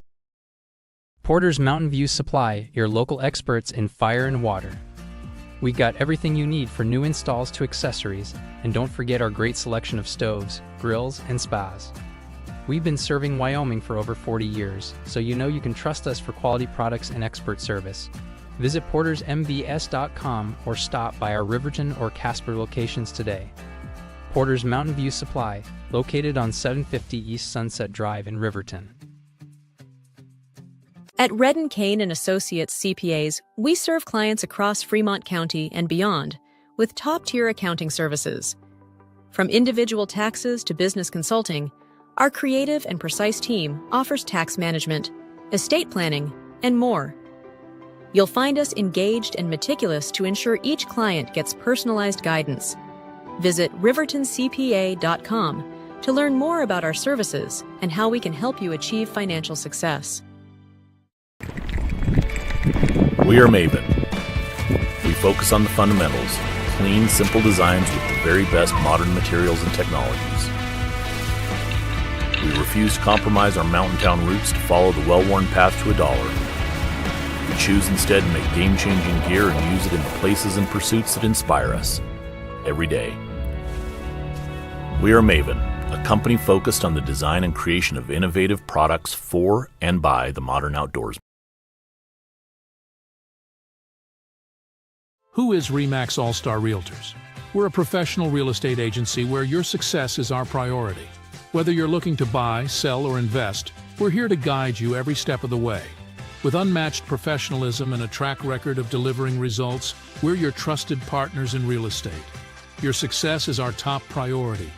Find your perfect property with RE/MAX All-Star Realtors. Contact us at 307-856-7827 or visit remaxriverton.com. Welcome to Hampton Inn & Suites, your home away from home in Riverton. Enjoy top-notch amenities like our indoor pool, hot tub, and fitness center. Start your day with our complimentary breakfast. Stay connected with free Wi-Fi. Relax in one of our 89 beautifully furnished rooms. The Hampton Inn & Suites is proud to support the Riverton Athletics Program and being a part of the Riverton High School Booster Club. We want to wish all student athletes the best this coming season and look forward to being a part of your success. Streaming audience now. Watch every Tigers game in high-definition streaming video on the County 10 YouTube page. Now, more Tiger football on KOBE and County10.com. Welcome back to Douglas High School on a beautiful Friday evening. The sun is now set. Halftime here between the Bearcats and the Tigers. And a close one in Lander's first road conference matchup of the season. Douglas 2-2 on the year. Lander 2-2 on the year. Douglas with a 7-3 lead over the Lander Tigers here at halftime. This is the Wide Up, Buckle Up for Life halftime show, reminding you that seatbelts save lives. Buckle up so you can stay in the game every time, every ride. Scott Fuller and Jason Peterson running camera right now. If you're watching at County10.com, you're having a look at the Douglas High School Marching Band. It is homecoming here tonight at Douglas High School. There was a lengthy preamble to what you're seeing on your screen right now. It has themes, it has acts, I think, that the fans will be treated to over a couple of songs here. Almost like a play as things were lined out for us and how the band is playing, I guess, and how they're marching. But as a former marching band member, I do have an appreciation for it because it's a lot more difficult. It requires a lot more practice than you think it does. Marching in all those formations and carrying a tuba or whatever it is that you're carrying at the same time. So for those of you watching, enjoy that show, and we'll recap our first half. Again, not a whole lot of scoring either side. And we knew Colin Archuleta, Douglas's big senior running back, was going to be a big factor on both sides of the ball for Douglas, but especially from the running back position. He certainly was in that first half, but I think the Tigers did a pretty good job of keeping him in check, especially toward the middle of the field. They got him inside the red zone, and it's just tough to stop. That was Douglas's only touchdown of the first half, a 2-yard touchdown run from Archuleta on first down and goal from the 2.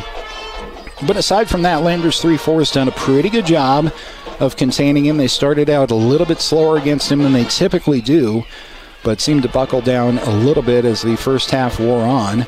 Not a whole lot of offense, especially in the first quarter for the Lander Tigers, but then you saw Paxton Hollingshead throwing the ball all over the field. Some quick game, some 7-8 yard stop routes that Lander was able to take advantage of, especially over the middle from those slot positions. Landon Jones involved in that. Barrett Moffitt had a couple of targets. And Braden Johnson-Baker was thrown to a couple of times. They did try to get the ball into the hands of Finn McFadden in that passing game. Outside, just speedy corners out there, and the scheme didn't work out. But every indication that Lander would try to continue to do that in the second half, because it's not something that Douglas would have seen on film. This is not something Lander's offense does. They don't run. They use the run game to set up passes down the field. They do not run quick game stop routes. It's not something that Lander has done a whole lot of, but there was a drive where they probably threw the ball 70% of the time on their scoring drive that started from their own 15-yard line and ended up being a field goal. But that's just one more thing that Douglas is going to have to defend against, and not something that they were prepared to defend against as we went into the game. So those are some things to keep an eye on in the second half. Always interesting to see how Douglas is going to adjust, but you always want to be the team that the opposition is adjusting to. And in that sense, Lander has quite a bit of momentum in the halftime locker room right now. Douglas deferred to the second half when they won the coin toss, so they will get the ball, the Bearcats will, to start the third quarter after the halftime show. Here at homecoming from Douglas, so it will be Lander's defense out first for the Tigers. But we're all set up from all indications for a really interesting second half here in Lander's first conference road game of the year. You see on the screen right now, Jason doing a great job of capturing the Douglas High School Marching Band on the Buckle Up for Life halftime show. There is a lot of choreography and thematics that I'm just not artistic or smart enough to interpret for you, but there's a lot happening in this marching band halftime show, but also really fun to see. So enjoy that when we come back, and we will be back for the start of the third quarter right after this on the Y-Dot Buckle Up for Life halftime show. It's Lander Tigers football trailing Douglas by 4 on 1330 KOVE and county10.com. Myers Gambles is your one-stop shop for furniture, mattresses, and appliances in Lander, Wyoming. We have an unbeatable selection of furniture for your living room, bedroom, and dining room. Plus, we have the latest trends in home furnishings. Our mattresses are comfortable and affordable, and our appliances are built to last. Whether you're looking for a new TV, sofa, or refrigerator, we have the perfect finish, style, and function for your home. Visit us at 420 Main Street in Lander, or check out our website, landergambles.com. Today. Living well isn't just about things. It's about the things that matter. Your family, your friends, and your health. For decades, Sage West Healthcare has been committed to improving the health and care of our communities. Today, we're investing more in our communities, in our people, in advanced medical technologies, and in specialized facilities, so access to better care is close to you and the things that matter most. Sage West Healthcare. Be well, live well. That's why we're here.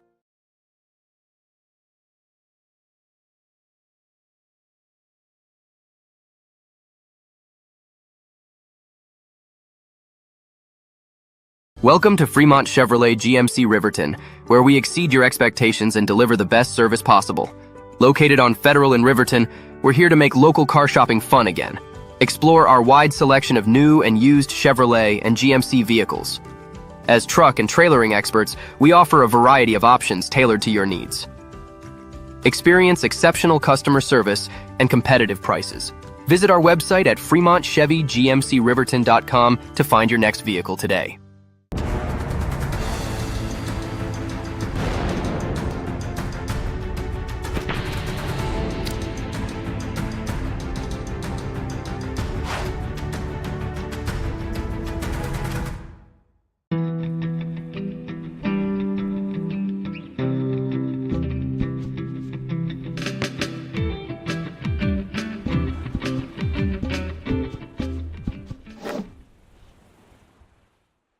Porter's Mountain View Supply, your local experts in fire and water.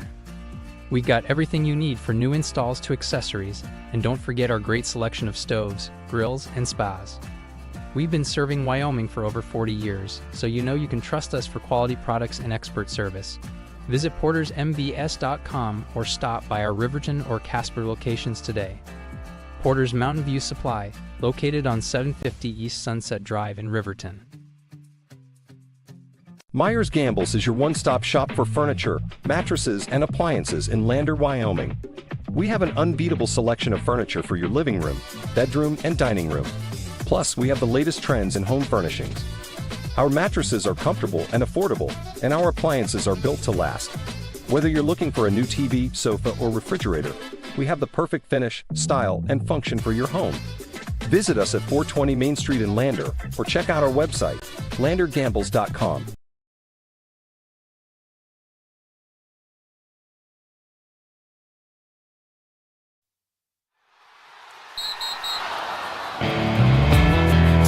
Lander Tiger football is on the air. To bring you the action, let's head to the stadium. Here is Scott Fuller. Welcome back to Douglas High School. Homecoming here in Douglas, and so a very extended halftime show. You see the Douglas High School Marching Band, for those of you watching at county10.com, going off the field after a lengthy but very good halftime performance here at Homecoming. And with that, Douglas is back onto the field, their football team, that is. Homecoming last year, too, it's a cool thing that they do. They bring the fire trucks, and I think they were supposed to have some fireworks, actually, but dry conditions all week are going to negate that. But after a big play or a touchdown for Douglas, or just now when the Bearcats came back on the field, they'll have those fire trucks light up their lights from beyond the north end zone. And a very nice crowd here. Can't really see it for those of you watching at county10.com. You're watching across the field the Lander bench and the very hardy faithful who have made their way from Fremont County to support their Tigers. But down below the shot is a great homecoming turnout. Marching bands here, a lot of small kids playing outside of either end zone. Bleachers are probably 75% full at least here on the home side under the press box. And this is what you like in Friday Night Lights, high school football across Wyoming. But Lander is trying to spoil all that here in the second half. Tigers trail by only 4, 7-3. Teams back on the field probably get another couple of minutes added so that they can stretch out and get ready. Make sure everyone's hydrated and stretched out on a pretty warm night, even with the sun down here in Douglas. This has been the Buckle Up for Life halftime show. Thanks to YDOT for sponsoring our halftime show, and for the reminder always that seatbelts save lives. Buckle up every time so you can stay in the game. Again, every time, every ride. Scott Fuller and Jason Peterson with you, a couple of moments away from the second half. Mentioned during the YDOT's Buckle Up for Life halftime show, the roller coaster as a Lander Tigers fan of emotions that you would have experienced watching that whole first half. It did not start promising offensively for Lander. Had to go 3 and out on their opening possession. Second time with the ball. Moved the sticks a couple of times. Actually got to almost within the red zone, but a big sack on third down of Paxton Hollingshead all the way back to midfield, flipped the field. That would eventually lead in the second play of the second quarter, to Douglas's only touchdown. 2-yard run from their senior running back, Carter Archuleta, who, if you give him 4 chances from 2 yards out, is just about going to get in every time. But outside of that, the Tigers 3-4 up front have done a great job against a really tough guy to bring down in Carter Archuleta. They'll have to do it again right out of the gate, though, as Douglas won the opening coin toss and deferred to the second half. So the Bearcats will have the ball offensively first. They have added another 2 or so minutes to that scoreboard, but both teams appear ready to go. Appreciate those of you joining us at county10.com and back home in Fremont County on the radio on 1330 KOVE, 107.7 FM as well. Just a beautiful night here in Douglas. There's not a cloud in the sky. Breeze has subsided a little bit. In fact, a lot of it coming in from the west. The flag that was blowing at about 20 miles an hour outside that southwest end zone is now dead still. So with the sun down, so too the wind died down, at least for the moment. We'll see what Lander has in store for the second half. Curious, obviously, that matchup between Lander's front 3 and Carter Archuleta, senior running back for Douglas, is one that we've had circled all week. But now you got to wonder, when Lander gets the ball back, hopefully after a 3-and-out here on the opening drive, how much are they going to throw the ball in the second half? It's a run-and-shoot offense from Lander in the first half almost, throwing the ball by far. Probably more in that first half than they've thrown in any single game, win or loss, so far this year, and it's worked. Finding 5-6-yard holes downfield in that Douglas zone defense. And you couple that with their typical run threat that you have to worry about with those 3 backs. I've seen Cody West in the game a lot more this time around. Things might get interesting here. So, big game in conference play, they all are. But Lander's looking for their first conference win of the year, looking for a 3-2 overall record on the year. Douglas looking for their second conference win and also a 3-2 overall record on the year were they to win here in this one. Just about ready to go in the third quarter. Douglas kick return is ready to go. Lander's kick cover now out onto the field. They'll be kicking from right to left. Douglas in their dark blue uniforms, white pants and red helmets. Lander's road whites with the black and green Tiger helmets. Fresh 12 minutes on the third quarter clock on the Fremont Chevy scoreboard. Douglas receives the second half kickoff, leading Lander 7-3. There's that whistle, and we are ready to go in the third quarter. Kick is a high, shorter effort, fielded at about the 7-yard line. Brought right side to the right hash to the 20. A little bit of a lane to the 30, 35-40. Nice return here for Douglas. It's Payson Hollingsworth with about a 34-yard kickoff return all the way up to Douglas's 44-yard line. I believe that's where they'll put that one. So nice start for Douglas, field position-wise. And Lander's defense will have its first challenge of the second half. Colin Roberts at quarterback. Carter Archuleta, whose name we've called all game long, is wearing number 42. He is to the right of Roberts. And it will be Archuleta who gets the give up the middle, makes 5 yards look easy as he's brought down by a couple of Tigers right at midfield, gain of 5. Brings up second down and 5. It's not, as we mentioned with Archuleta, it's not that he's exceedingly fast. He's smart, he has good vision, he's quick with his feet, but he's big and he's low to the ground and not easy to bring down. Lander, to this point, has done a pretty good job containing him. 2nd and 5 from midfield as Douglas switches their formation from the left of the quarterback to the right. This will be a pitch again to Archuleta, who was brought down after a gain of about 3 on that right side. See some Tigers ripping at the football late in the play, sensing that Carter Archuleta might be vulnerable there. As with 33 seconds to go in the second quarter, Archuleta, well, first of all, Archuleta fumbled the ball out of the back of the end zone on Douglas's opening drive. That was a touchback. No points for the Bearcats and gave Lander the ball. And with 33 seconds to go in the second quarter, Archuleta fumbled the ball, but the officials said it was forward progress and the play was dead. But that's 2 fumbles from Archuleta on the game. See some formation shifting in the backfield again on third down. Fake is to Archuleta. This time it's going to be Roberts keeping it. Nearly broke free across the 40, brought down to the 37-yard line of Lander. So you give the ball to your big back a couple of times, and then you fake the same action. Colin Roberts, speedy, quick quarterback, the junior, took the ball right between the tackles, scurried ahead for a first down for the Bearcats. Ball again down to the 37 of Lander. Douglas driving from left to right, now inside Tiger territory. Roberts in the backfield. Fakes the pitch to Archuleta. Roberts rolling left, turns his shoulders. Ball is in and out of the hands of Cash Lenzen. There on that far side. As you take a look here on the Gambles replay. Trying to draw all the attention to Archuleta on that right side. Quarterback rolls out. Just a tough catch for Cash Lenzen to try to come down with. No gain, obviously, on the incompletion. Clock does stop at 10 minutes, even, in the third quarter on the Fremont Chevy scoreboard.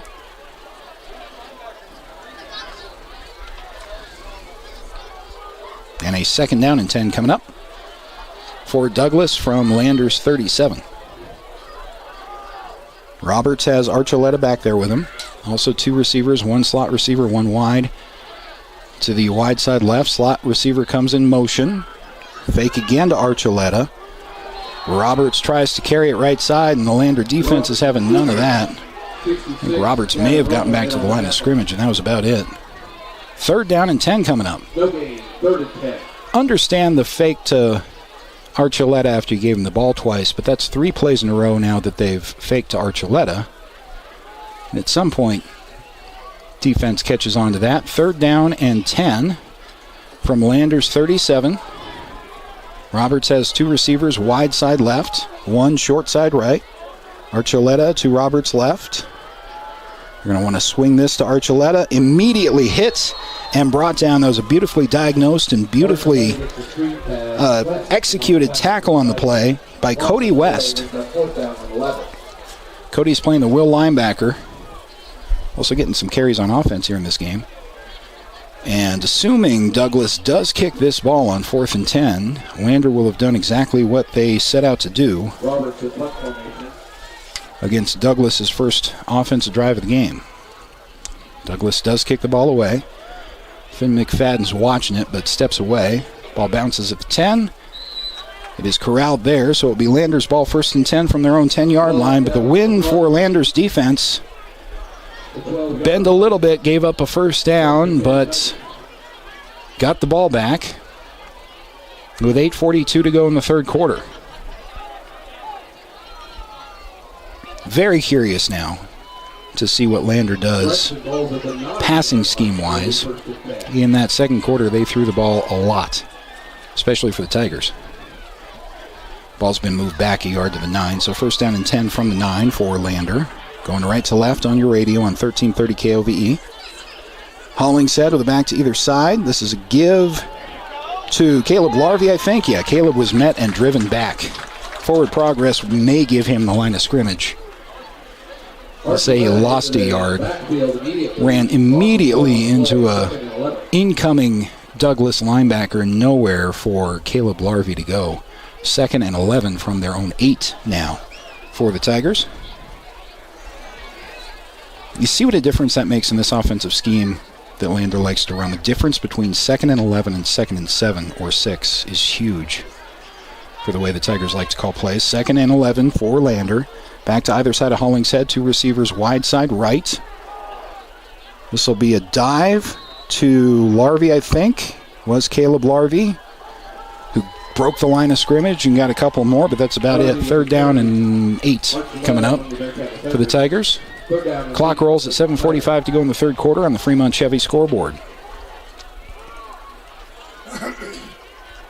Lander trailing by 4, first offensive drive of the 3rd quarter, but behind the sticks a bit on 3rd down and we'll say 8 coming up, just across their own 10-yard line.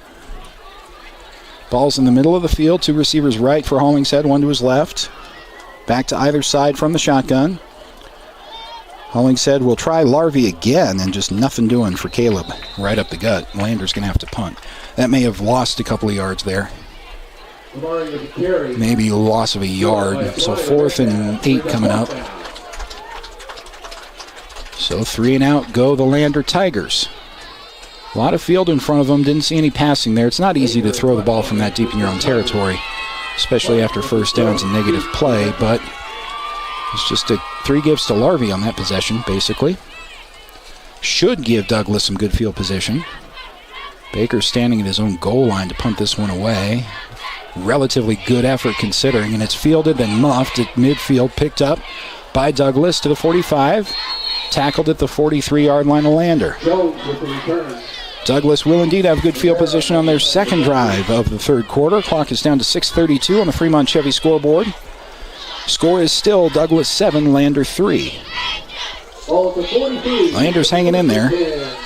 But every time you give Douglas, with their offense, great field position like this, you kind of hold your breath a little bit and say, all right, 3-4 defense. Just do it again, one more time.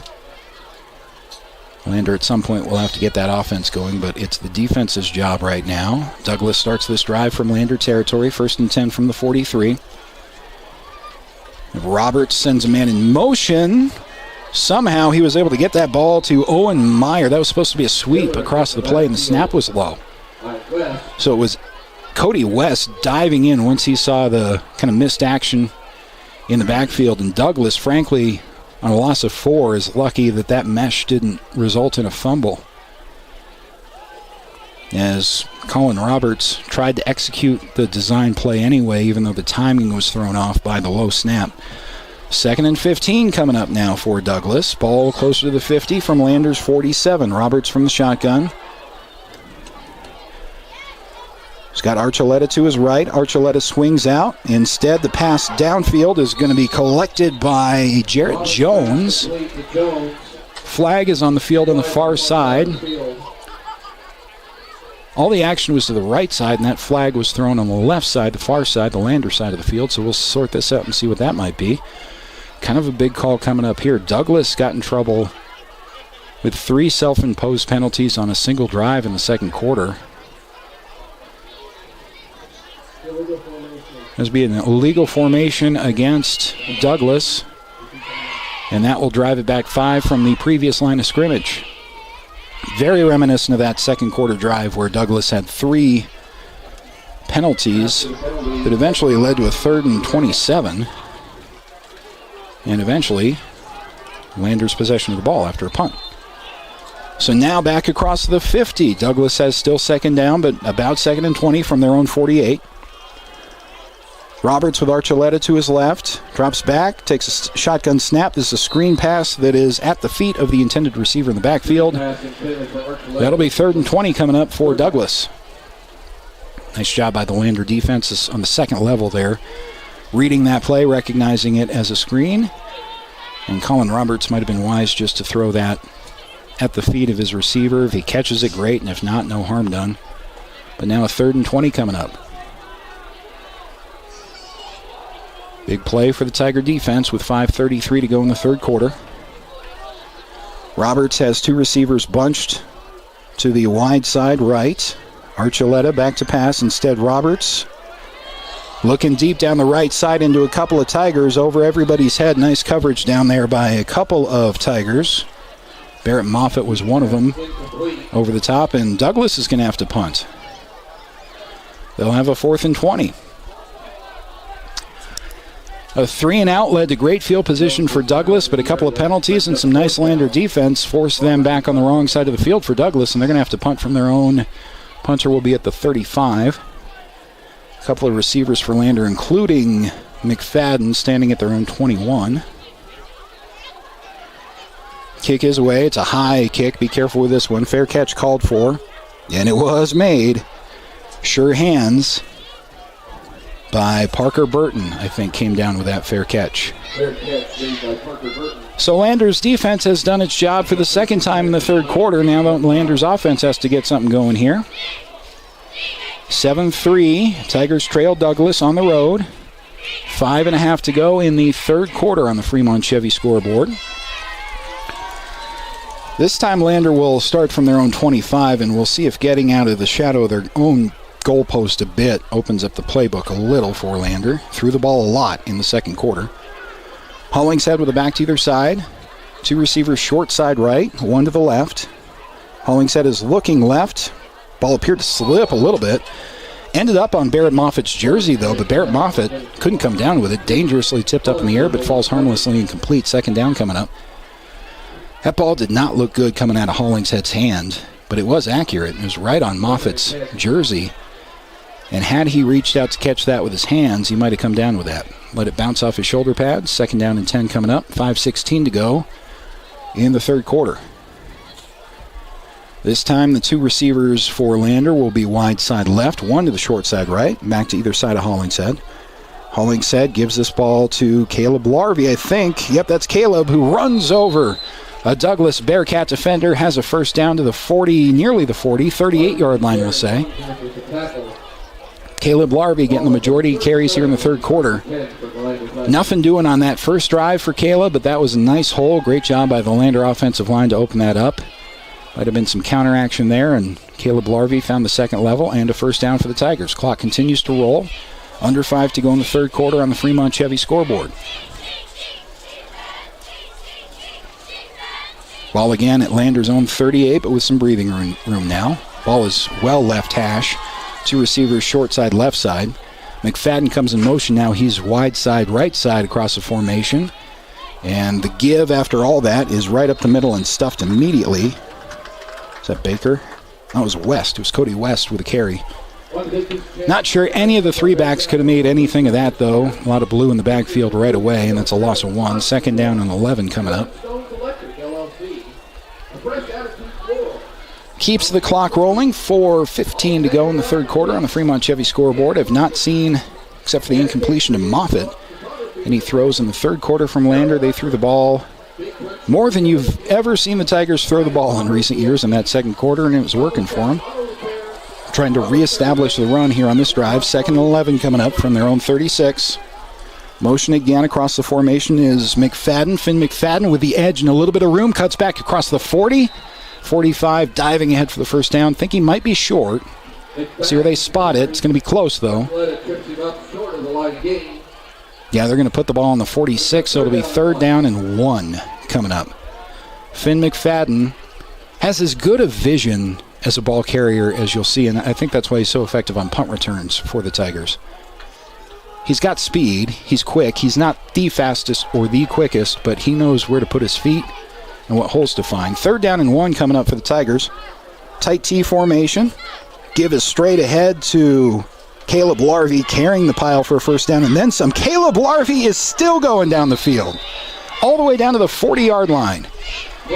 He had blue jerseys all over his back the whole time, and Caleb Larvey never stopped his feet. Tigers needed 1. They got 13, and 12 of those 13 were after first contact. That's what any of these backs can do for Lander, and that's why it's so tempting for Coach Burton, I think, to run this wing-style offense, because all of those running backs are used to contact and their feet never stop moving. First down and 10, under 3 to go in the third quarter. And now the Tigers on the Douglas side of the 50, all the way down to the 40. Hollingshead back to pass, in trouble now, scrambling. He can run, makes a juke move, and turns nothing into about 3 yards before he's brought down on the far side. That was not a designed run for Paxton Hollingshead. He was looking left to throw the ball, but didn't like what he saw, started to feel some pressure from his right, and so stepped up, did a nice job of not panicking, not making a bad throw, and got 3 yards ahead. Second and 7 coming up.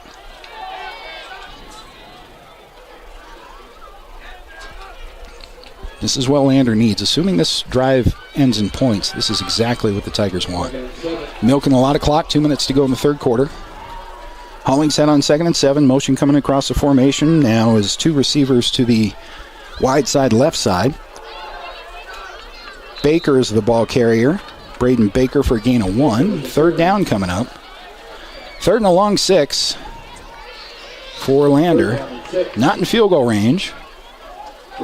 Might consider it too short a field to punt. Solve all that by getting a first down here. But you can bet Coach Burton is thinking a play ahead on what do I do if it's 4th and X? Where's my cutoff point? If it's 4th and 4, I go. If it's 4th and 5, I punt. Something like that. Players are just worried about third down and 6. From Douglas's 37. Motion across the formation to receivers wide side left. Couple of backs with Hollingshead. Give us to Caleb Larvey. Contacted immediately. Caleb falls forward for a nice gain of 4, but it's going to be short. 4th and 3 coming up for the Tigers. Here's that decision time for the Lander coaching staff. 4th and 3. It's a long 3. They're switching up personnel, but I'm not sure if that means the punt team is coming on. Tough to tell because Braden Baker's the punter anyway. I think Lander may go for this. They are 4th and 3 from Douglas's 33-yard line. Tight T formation behind Hollingshead under center. 3 back straight across behind him. Give to Braden Baker, falling forward. I think he's short. He got 2. He needed 3. Douglas will turn Lander over on downs. Braden Baker needed 1 more step. So Lander goes for it. And Douglas will get the ball back. Positive drive there for the Tigers, moving the sticks a couple of times. Nice exhibition of Caleb Warvey running. Try to get the pass game going a little bit in that drive, not as much as we saw in the second quarter, and by a long yard. Douglas defense gets the job done, so Landers 3-4 back on the field. Under 30 seconds to go in the third quarter on the Fremont Chevy scoreboard. And the ball is on Douglas's 31-32 yard line. Roberts will be in the shotgun. He is by himself at the moment, 2-by-2. Now some motion comes across. Roberts fakes the give to that motion and now keeps it himself. He has the edge. Someone's got to push him out of bounds as he crosses the 50. He gets all the way down to about Landers 45. Nice play design there for Douglas as the Bearcats sent some late motion from left to right to overload the right side of that offensive formation. Drew some attention that way. And Roberts just got the edge to turn the corner and gets the first down and then some. Bit of a break, though. He didn't get nearly as much yardage as I thought. I thought he got down to Landers 45. They have the ball on Douglas's 45. So 1st and 10 from there. Roberts in the backfield with Archuleta to his right. Trips wide side right. Designed rollout for Roberts. Throwing back over the middle. Ball's tipped dangerously. Falls incomplete. Nice coverage over there by a trio of Tigers. Almost in position to make that interception, but nobody right there after the tip. 2nd down and 10 coming up. 17.7 on the clock here at Douglas High School in the third quarter. That's all that remains in the third on the Fremont Chevy scoreboard.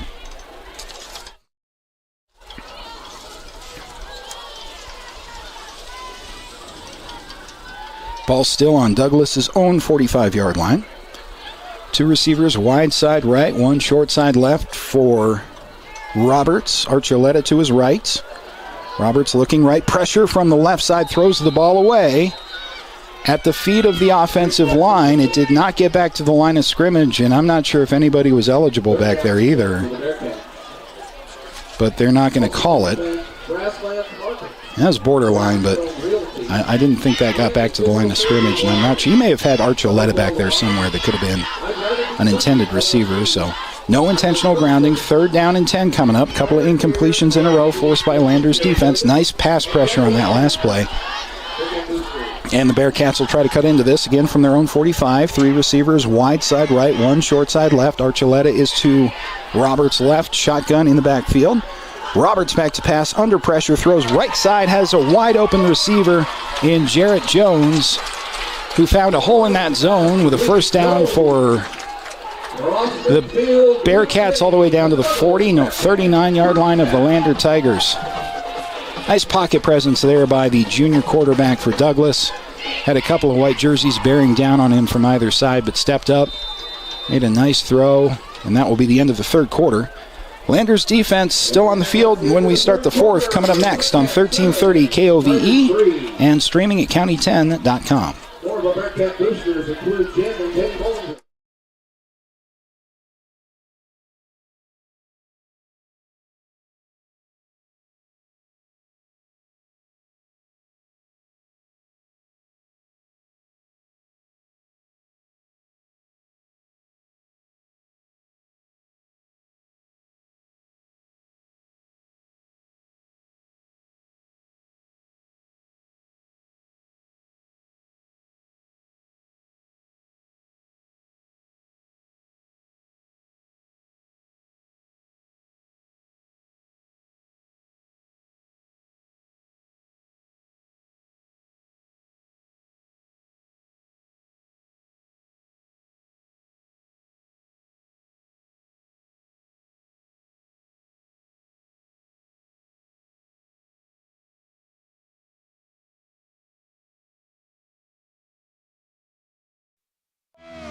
This is Fremont County's radio home for the Lander Tigers. KOBE 1330 AM and 107.7 FM. Welcome back to Douglas High School for the start of the fourth quarter. Bearcats driving and up 7-3 on the Lander Tigers. Nice third down conversion on 3rd and 10. Has a fresh set for Douglas. Out of the backfield, Edwards, the quarterback. Play action fake. Has a seam up the middle. Just about 10 yards on the play. See where they spot the ball. Just shy of another Douglas first down. 2nd and 1 coming up down to the 30-yard line of Lander. It'll be up to the Tiger defense to keep this as close as possible, obviously. It's been a low-scoring game, as you see on the Fremont Chevy scoreboard. 7-3 is all we have. Douglas on top. Lander's offense has had its moments. Lander's defense has been a lot more consistent. Now would be a good time to continue that consistency as Douglas is driving with a 2nd and 1 from Lander's 30. See Archuleta on this play, one might imagine. Be the quarterback Roberts in the shotgun, 2 receivers left. They shift the backfield to the right. Ball's on the ground. Lander's got a good shot at this one. Let's see who fell on it. Edwards on the mesh to Archuleta, coughed it up for the 3rd time. Douglas got that ball back, but Carter Archuleta has 3 fumbles in this game. Only 2 of them have counted. That would be 1. Another fumble that went out of the back of the end zone for a touchback on what should have been a Douglas touchdown in the first quarter. And a fumble that was blown dead on forward progress at the end of the first half. Talk about that in just a minute. Clock rolls at 10:36 to go. 3rd and 1 has become 3rd and 3 after the fumble. Edwards this time is under center. Roberts, rather. Archuleta with the ball left side and a little bit of room has the first down to the 25. And it takes 4 Lander Tigers to bring him down after he picks up the first at the 23-yard line. Douglas on the ball, getting the play from the sideline. Big 3rd down conversion after the fumble for the Bearcats. Douglas hurrying up with Roberts in the shotgun. Archuleta to his left. This will be a give to Archuleta. Tough to bring down, running left side all the way down to the 15. Not enough for a first down, but close. Should bring up a 2nd down and maybe a long one for the Bearcats. Douglas sensing a little bit that tempo is getting to Lander's defense, and so they're right back on the ball. Archuleta's back there with Roberts. He has 2 receivers right and 1 to the left as well. Give is to Archuleta, falling forward. I think it'll be, well, maybe it might be short of a first down. We'll see. That was 2nd and a long one, maybe 2. And I think they marked him short. They did. Great job by the Lander front 4 on that play. He may have only gotten a half yard, if that. So 3rd down and 2 coming up. Sustained drive for Douglas. Clock rolls at 9:20 to go in the fourth quarter on the Fremont Chevy scoreboard. Very tight formation except for 1 receiver very far right. Straight eye formation behind Roberts. Turn give Archuleta, has a hole up the middle. Takes the ball down to the 10-yard line before he's tackled. Easily enough for a first down for Douglas. And Douglas is right back on the ball in that exact same formation. I formation, I would assume, behind Roberts. And he's got 1 receiver not as far out wide this time. Roberts under center at the 10. Fresh set of downs for the Bearcats. Motion man. Receiver comes in motion. Right to left. Give us to Archuleta left side. Archuleta is upended after a gain of about 2. Nice tackle there by Landon Jones. Just upended, just got up and under Calvin Archuleta, or Carter Archuleta. I'm not sure what else you do. Very difficult guy to bring down. Minimal gain, though, on 2nd down, and I think we're goal to go now. Clock rolls, under 8.5 to go in the fourth quarter on the Fremont Chevy scoreboard. Same formation again for Douglas. Straight eye formation behind Roberts, who is under center. 1 single receiver far right. Give is to Calvin Archuleta. Cuts left. Impacted at the 3. Falls forward for a Douglas Bearcat touchdown. Douglas on the board on a 7-yard touchdown run from their senior running back Calvin Archuleta. Archuleta representing the only 2 touchdowns in the game for Douglas. Pending the point after touchdown, which is up. And that one went through. That makes the score Douglas 14, Lander 3 on the Fremont Chevy scoreboard. Lander offense with some work to do when we come back after this on 1330 KOVE and County10.com. Myers Gambles is your one-stop shop for furniture, mattresses, and appliances in Lander, Wyoming. We have an unbeatable selection of furniture for your living room, bedroom, and dining room. Plus, we have the latest trends in home furnishings. Our mattresses are comfortable and affordable, and our appliances are built to last. Whether you're looking for a new TV, sofa, or refrigerator, we have the perfect finish, style, and function for your home. Visit us at 420 Main Street in Lander, or check out our website, landergambles.com. Today. Living well isn't just about things. It's about the things that matter. Your family, your friends, and your health. For decades, Sage West Healthcare has been committed to improving the health and care of our communities. Today, we're investing more in our communities, in our people, in advanced medical technologies, and in specialized facilities, so access to better care is close to you and the things that matter most. Sage West Healthcare. Be well, live well. That's why we're here.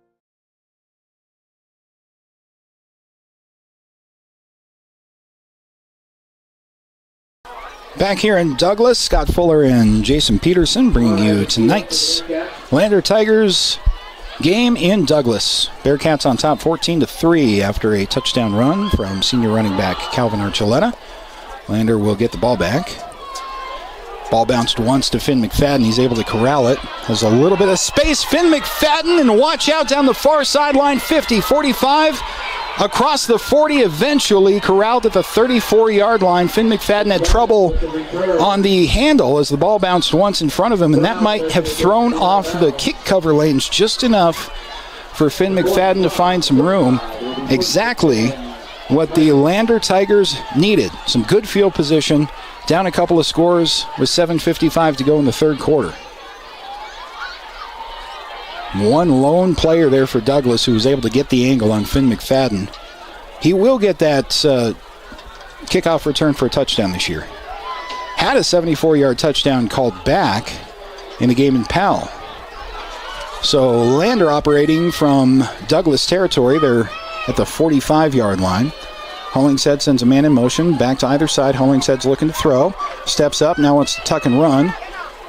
Back to the original line of scrimmage, and maybe, if that, brought down there. I think that was designed to be a pass play, but will eventually be technically a sack of Paxton Hollingshead as he lost a yard. Knocks the ball back to the 36 of Douglas. So on first down, Lander trying to go to the air.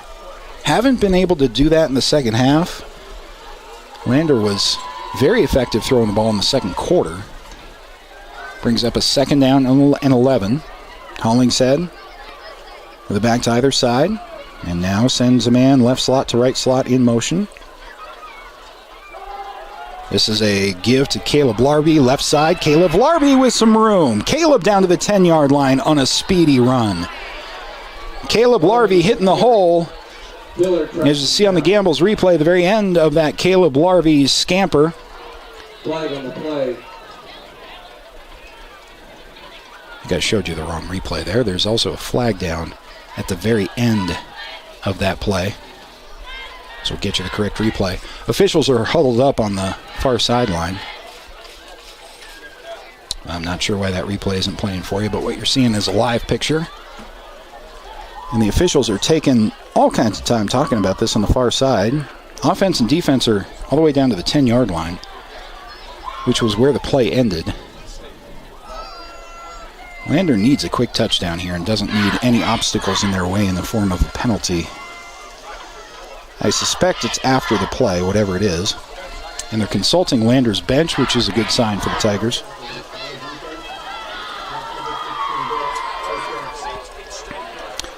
The ref is actually mic'd up here in Douglas, and I still miss the indication. Whatever it was half the distance to the goal against Douglas, and another flag has flown. This is a separate penalty. I think the first one was substitution, and this one might be too.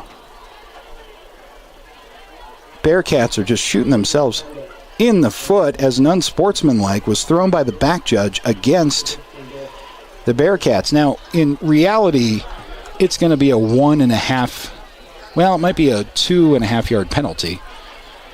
Half the distance to the goal. Back-to-back penalties on Douglas's defense, and head coach Drew Hodge is asking for an explanation. And this is obviously the offensive situation that Lander is built for. You'll see that tee. You'll see Hollingshead under center from about the 2-yard line. Gift to Caleb Larvey, still fighting forward to the 1, but stops short of the goal line. Douglas will make Lander do it again from just about the 1.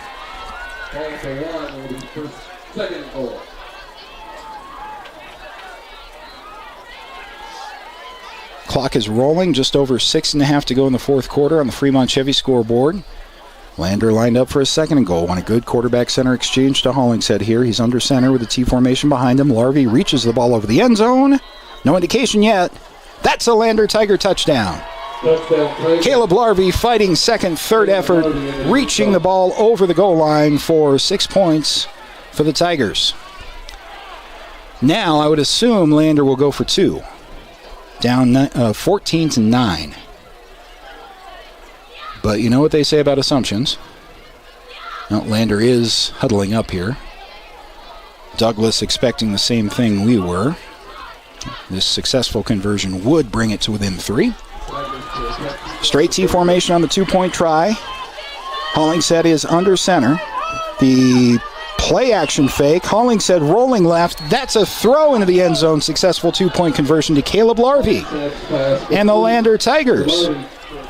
On what for them is some trickery on a play fake to Braden Baker, and then rolling out Hollingshead to find Larvey in the end zone, are trailing by 3. 6:25 to go on the Fremont Chevy scoreboard. We will keep it right here. Well, now's the time of the game where, as a fan of Lander, I just like to remind myself that this has been a good football game. It's a beautiful night here in Douglas. So regardless of the outcome, that's just my mantra to keep my hopes from getting up too high. I've been a fan of underperforming teams all my life, and Lander's trying to turn the corner a little bit this year on what would be their 3rd win in 5 games. But they got some work to do in the meantime. We shouldn't act like they're winning the game. They still trail by 3. They'll have to give the ball up to Douglas's offense here, with again 6:25 to go. Thanks to our sponsors who make these broadcasts possible, like Wyoming Catholic College back in Lander. Proud to cheer on our local athletes. Your dedication on and off the field is admirable. Find them online at wyomingcatholic.edu. Caleb Larvey from a yard out. And the receiver on a 2-point conversion try has the Tigers back to within 3. 14-11 on the Fremont Chevy scoreboard here in Douglas.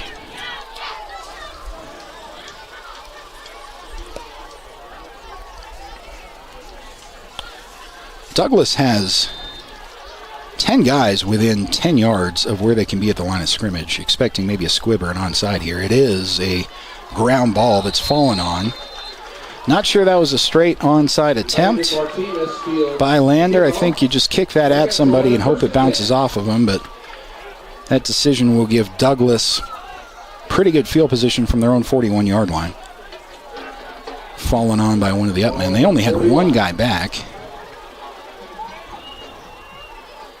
Interesting decision. Obviously, you weigh the potential for a miraculous momentum-changing play, chance to take the lead if somehow you get the ball back, but the flip side of the coin is you give up a lot of field position, potentially, to Douglas. Bearcats start from their own 41. 6:23 on the fourth quarter clock on the Fremont Chevy scoreboard.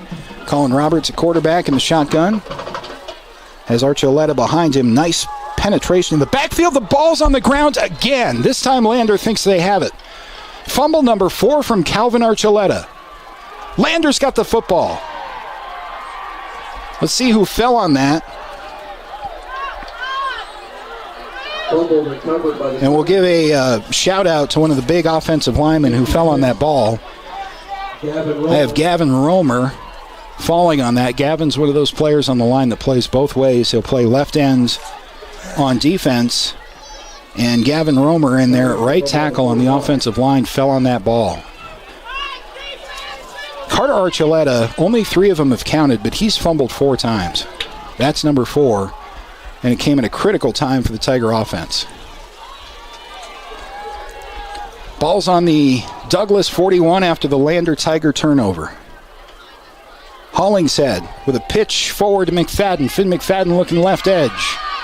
And will scamper out of bounds after a gain of about 4 yards. Edge just never materialized there for Finn McFadden. Also stop the clock with 6:07 to go, but a positive gain on first down for the Tigers of about 3.5 yards. Brings up second down. Also puts the ball across the Douglas 40. I remember calling Riverton Douglas last year, and as impressive a back as Carter Archuleta is, I think I ended up predicting fumbles in that game just because of the mesh and how he was carrying the ball, and it struck Douglas tonight. 4 fumbles by their star running back. Hollingshead from the far hash mark. Back to either side. Give us to Larvey. Larvey looking for space. Falls forward for a gain of about 2. Brings up 3rd and 5. Coming up from Douglas's 35. So this is a must convert, and this is a must points drive-wise for the Tigers. There's still time left.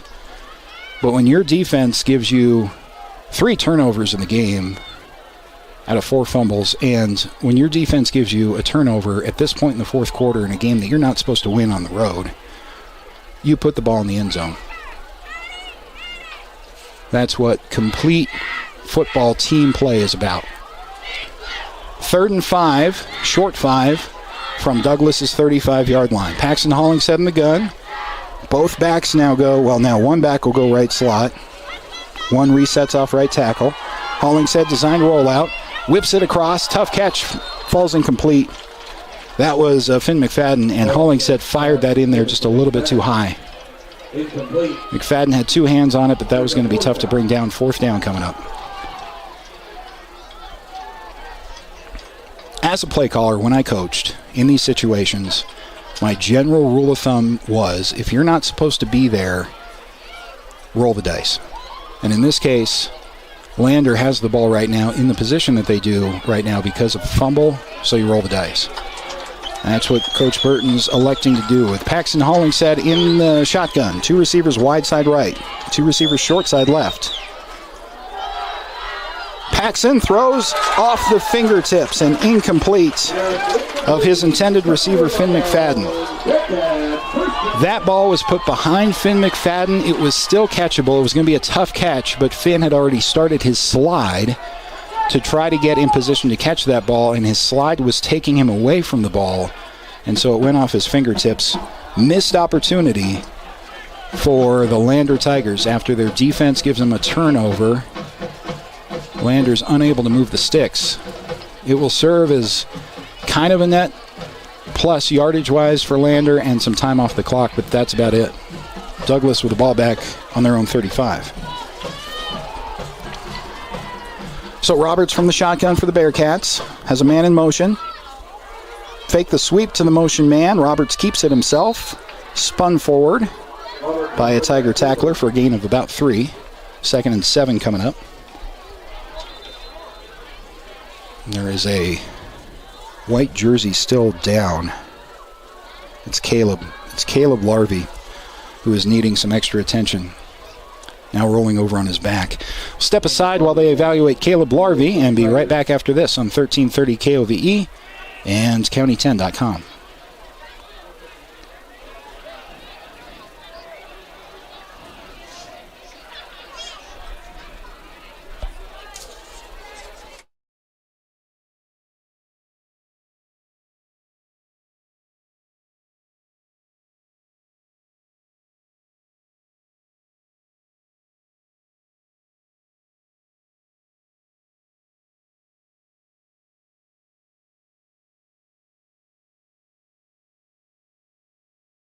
Who is RE/MAX All-Star Realtors? We're a professional real estate agency where your success is our priority. Whether you're looking to buy, sell, or invest, we're here to guide you every step of the way. With unmatched professionalism and a track record of delivering results, we're your trusted partners in real estate. Your success is our top priority. Find your perfect property with RE/MAX All-Star Realtors. Contact us at 307-856-7827 or visit remaxriverton.com. And welcome back to Douglas. Fourth quarter action. Bearcats on top of the Lander Tigers 14-11. Caleb Larvey, Lander's two-way player, able to get up and leave the field under his own power. Brings up a second down for the Douglas Bearcats. Roberts fakes the give, now keeps it, trying to break left, has the left side edge to the 45. Flag is down. Cross midfield to the 40, but this one's going to be coming back.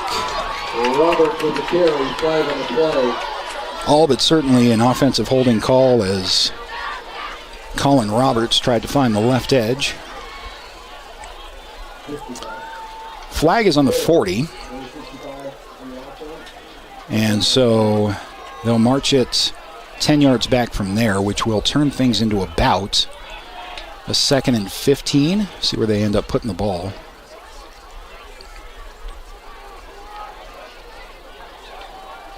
Was going to be a gain of about 22 yards before the holding call. Ball is marked off from the 41. They're discussing, the officials are, where to put that. They're going to start marching from the 41, so that'll knock it back to the 31, and it will be a 2nd down and 14 coming up. 2nd and 13 coming up for Douglas. Clock's at 4:26, and now it rolls on the officials' signal. Just 4.5 to go in the fourth quarter. Douglas with the 3-point lead and the football, facing a 2nd down and long. See if Lander has a little bit more stop, a little bit more magic in him on the road tonight. Roberts in the shotgun. Senior running back to his left. 2 receivers right, 1 left. It will be a give to Archuleta, who's impacted and stopped immediately. Another nice play by the Lander front 3. Gain of a yard brings up 3rd and 12. And the play of the game thus far for the Lander defense. 3-0. Congratulations, the Lady Cats.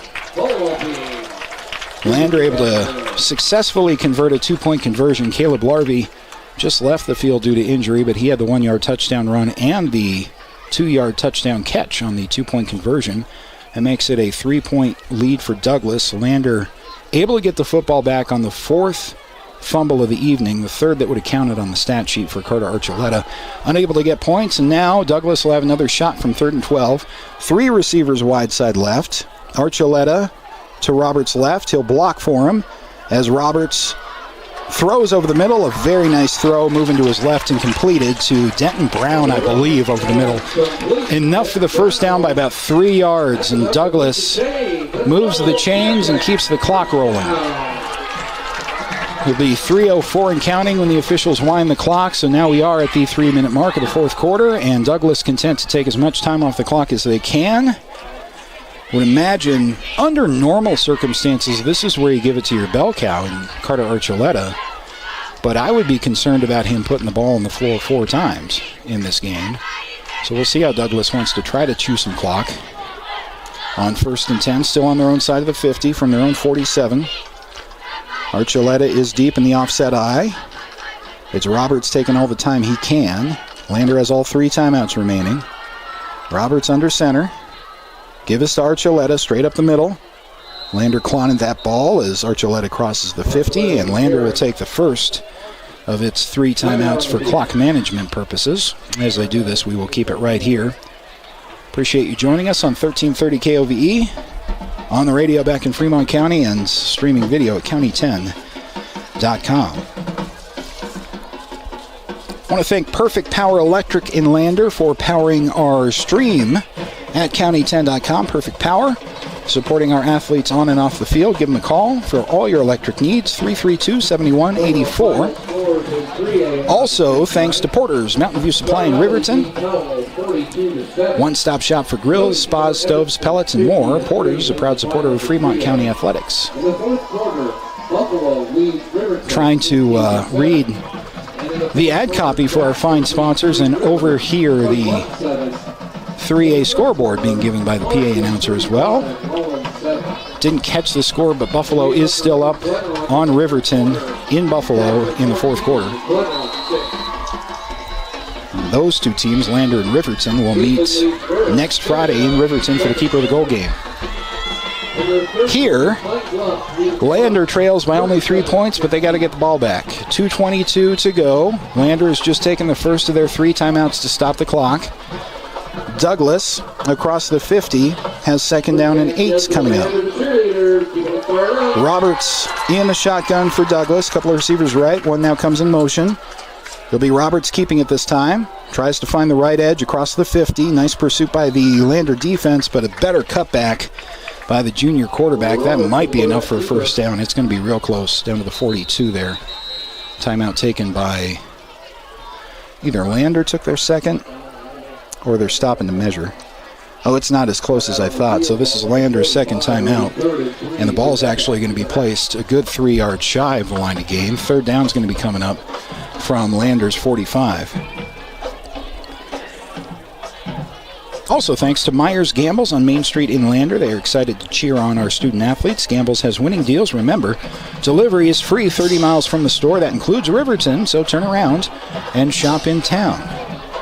Have a couple 3-4 appliances that I'm very happy with that came from Myers Gambles in Lander. Always important to shop local and support our community by supporting our local small business, because it's the same thing.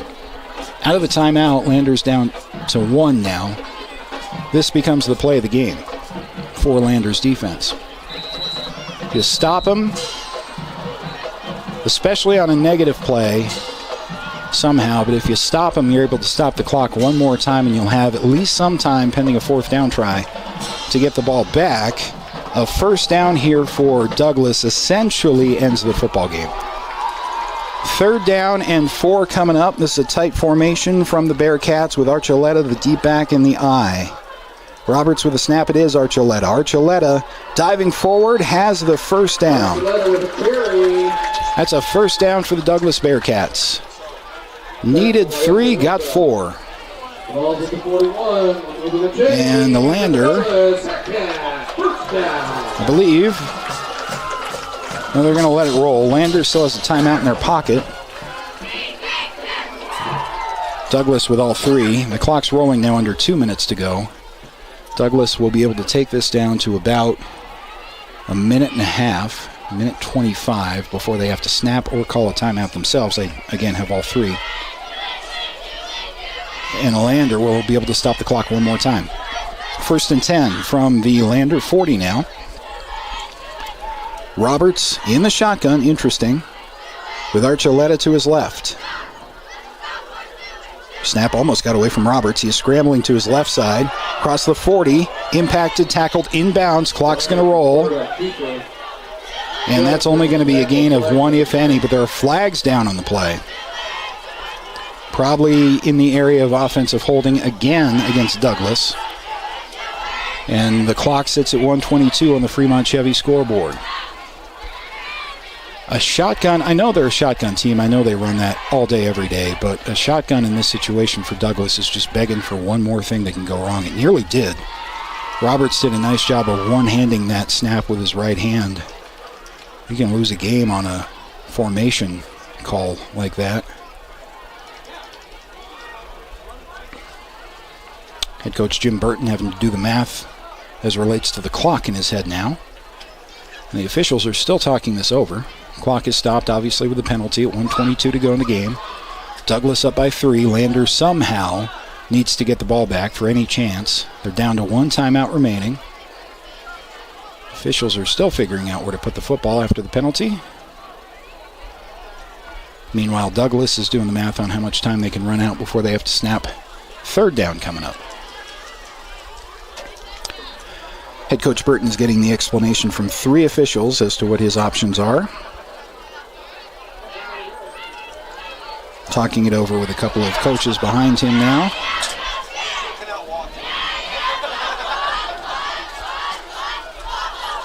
Douglas can look back on this game, and there's a lot to fix in terms of penalties. That is for certain.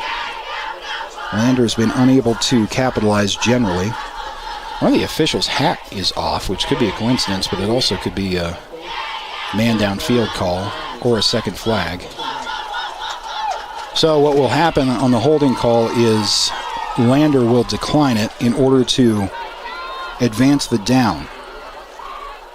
You take that penalty, the yards don't matter as much at this point as downs and time does, so instead of 1st and 20 or 19, we'll have 2nd down and 9.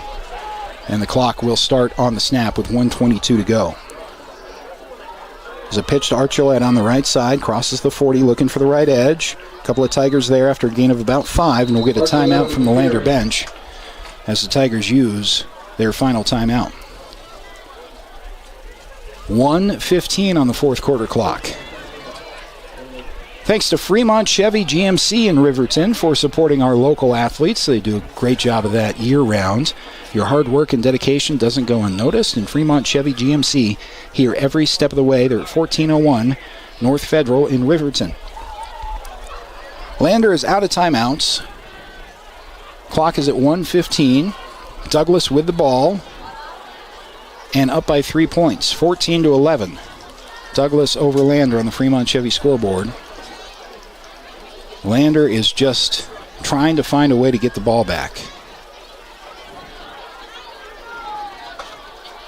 And Douglas can't kneel this down twice, is kind of their timing problem right now.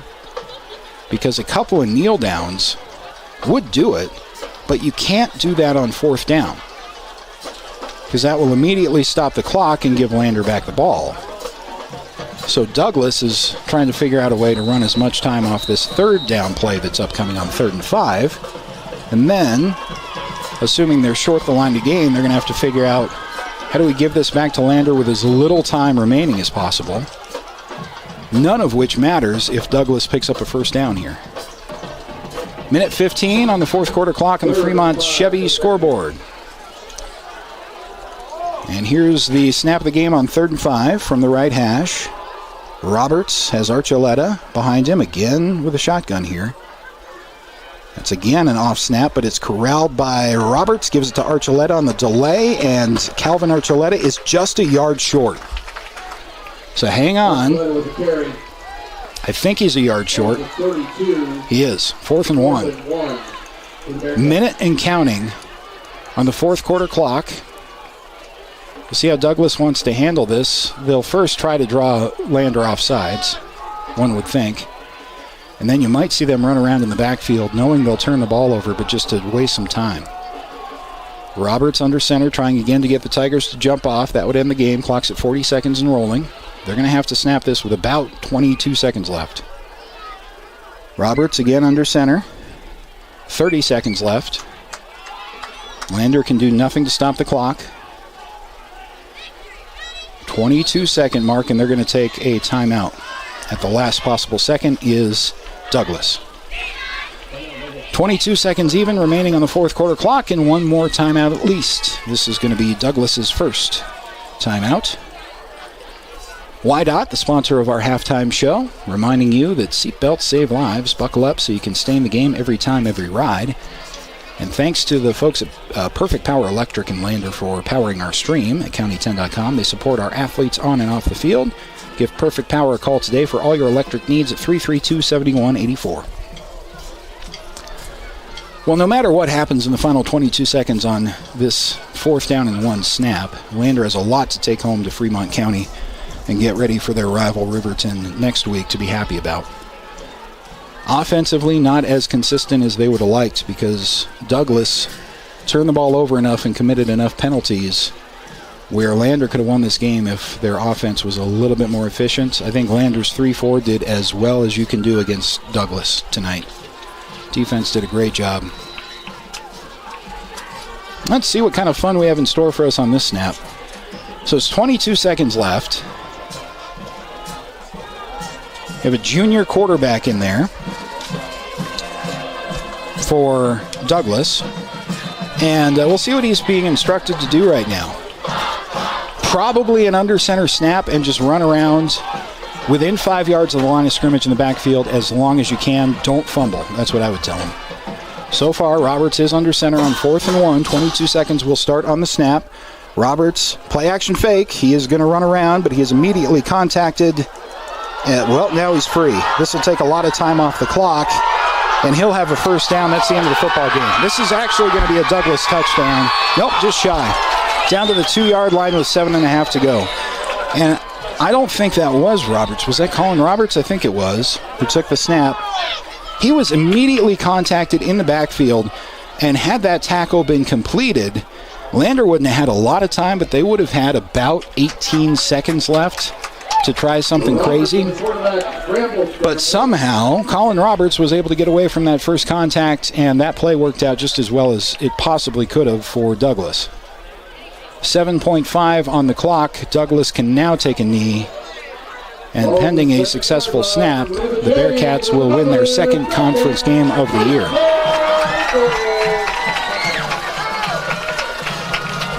Well, a unique ending to this one. If that is indeed how it ends, as it appears it will. Lander put up a fight. Defense played a whale of a game, I think. Offense had some great drives, some amazing drives in the first half. Never really got it going in the second half. Couldn't capitalize on turnovers. Victory formation. They're going to run a play. They're going to give it to Archuleta. Archuleta to the goal line. Calvin Archuleta for a touchdown.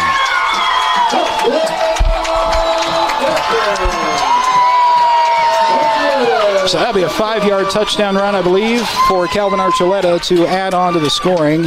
Moot point will only affect the final score. I have to tell you, I like watching Calvin Archuleta run. I have for a couple of years. I don't like playing against him, but he's fun to watch. To give the ball to a guy who's fumbled 4 times as opposed to taking a knee there is a very interesting decision, but worked out. PAT was blocked by one of the Lander Tigers. So the score remains 20-11. Douglas on top of Lander. Not the conventional end of this game, but it will end up in Douglas's favor, as they'll have to kick the ball away with 1.8 seconds remaining, I think, on the clock on the Fremont Chevy scoreboard. And then we will call this one good, get Lander on the bus back home, and get ready for Riverton on Friday night of next week. Not sure that we'll be able to be joined by head coach Jim Burton here in the visiting press box after the game. Always some things to work on and correct. Obviously, the offense is going to be a focus of that, but glass half full. Lander's offense did some things, especially in that second quarter, that they haven't done all year in the passing game. And there might be something to that Lander can tap into, in addition to their kind of 3-headed monster in the backfield as well. That was an interesting wrinkle that I really do think threw Douglas for a loop in the first half. Lander able to execute that pretty efficiently and effectively. Defense was good, wire to wire. You kind of have to give Carter Archuleta a couple of touchdowns just when you start the game. He's that kind of running back, but Lander's defense also getting him to cough up the ball 4 times, 3 of them counting as official fumbles. Lander only able to capitalize in terms of a turnover on 2 of those 4 fumbles. So here's the perfunctory kickoff. There'll be a squibber that will be contacted by a Tiger at the 40, immediately wrapped up as time expires. That is the end of the game and the final score. Douglas Bearcats 20, Lander Tigers 11.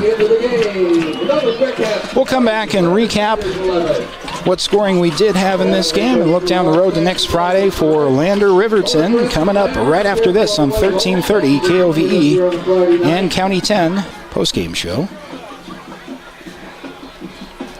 Not exactly sure what that is going to do encoding-wise, but hopefully we have some of our video audience back. Apologize for that. Software decided to, when the clock hit zeros, take the night off. So this is the Bailey Tire and Auto post-game show. Of course, brought to you by Bailey Tire and Auto.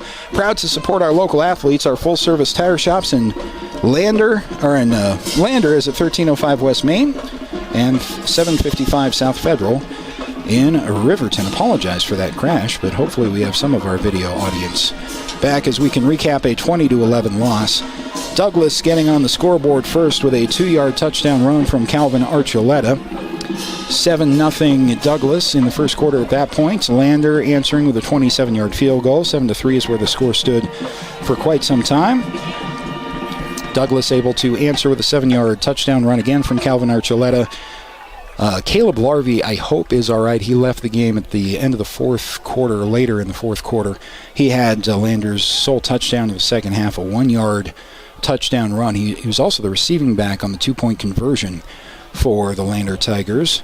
And that would be all the scoring until the very end. We saw kind of the strange outcome of the game at the very end when Douglas kind of sealed things up.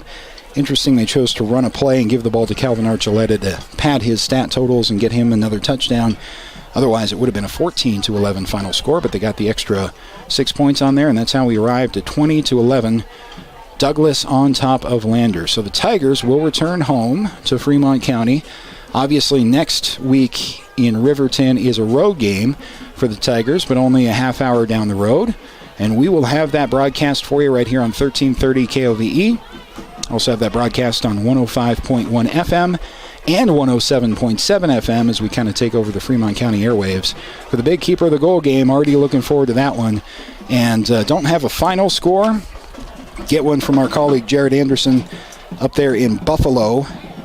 But I don't believe Riverton won that game. They were trailing 12-0 in Buffalo at the half. And I got a score update from the PA here in Douglas that Riverton was still trailing in the fourth quarter. So both Lander and Riverton, if that score holds, are going to be entering the keeper of the goal game in a position that is not one that I don't think either expected. Lander, a couple of wins on the season. They'll fall to 2-3 after this loss. But Riverton, again, if that Buffalo score holds, will have yet to lose or win a conference game as they lost to these Douglas Bearcats in Riverton last Friday night.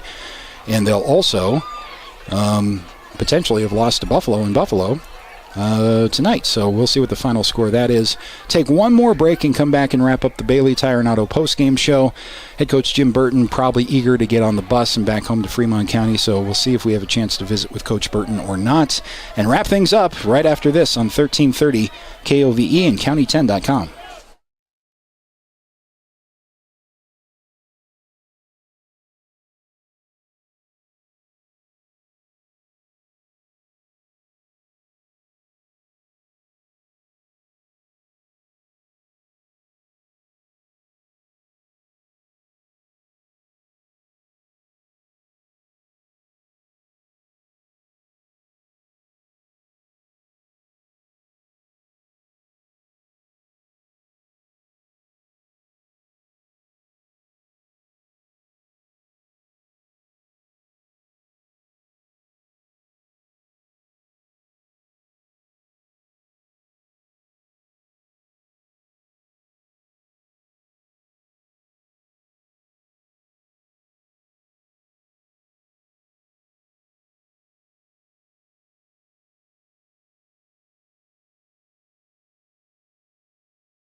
Welcome back one more time to Douglas High School, wrapping up our Friday nights here in Douglas. Scott Fuller and Jason Peterson, kind of a wild game here, 20-11 the final score.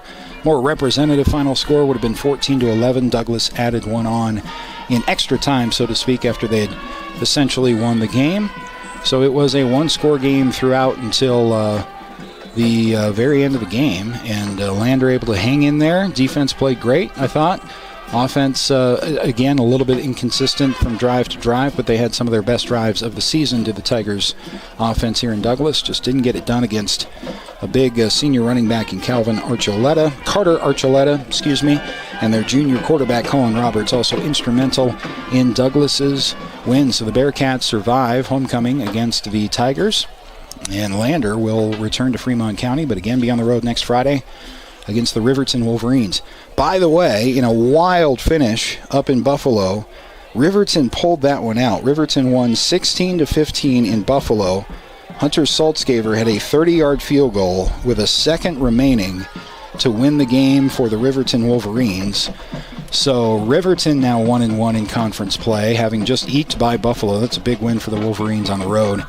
And Lander will still be looking for their first conference win when they battle their cross-county rival next Friday night. We'll, of course, have full coverage of that starting at 6 o'clock. They have moved that kickoff to 6:30 next Friday night.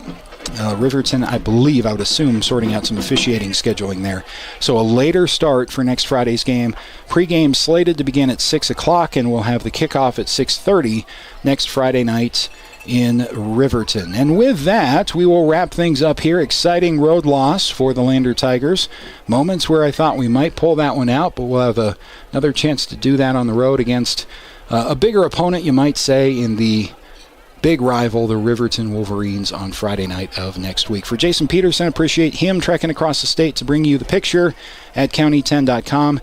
I'm Scott Fuller. Everybody enjoy your weekend. We'll see you next Friday night from Riverton High School for Riverton Lander on 1330 KOVE and county10.com. Have a great, safe weekend, everyone.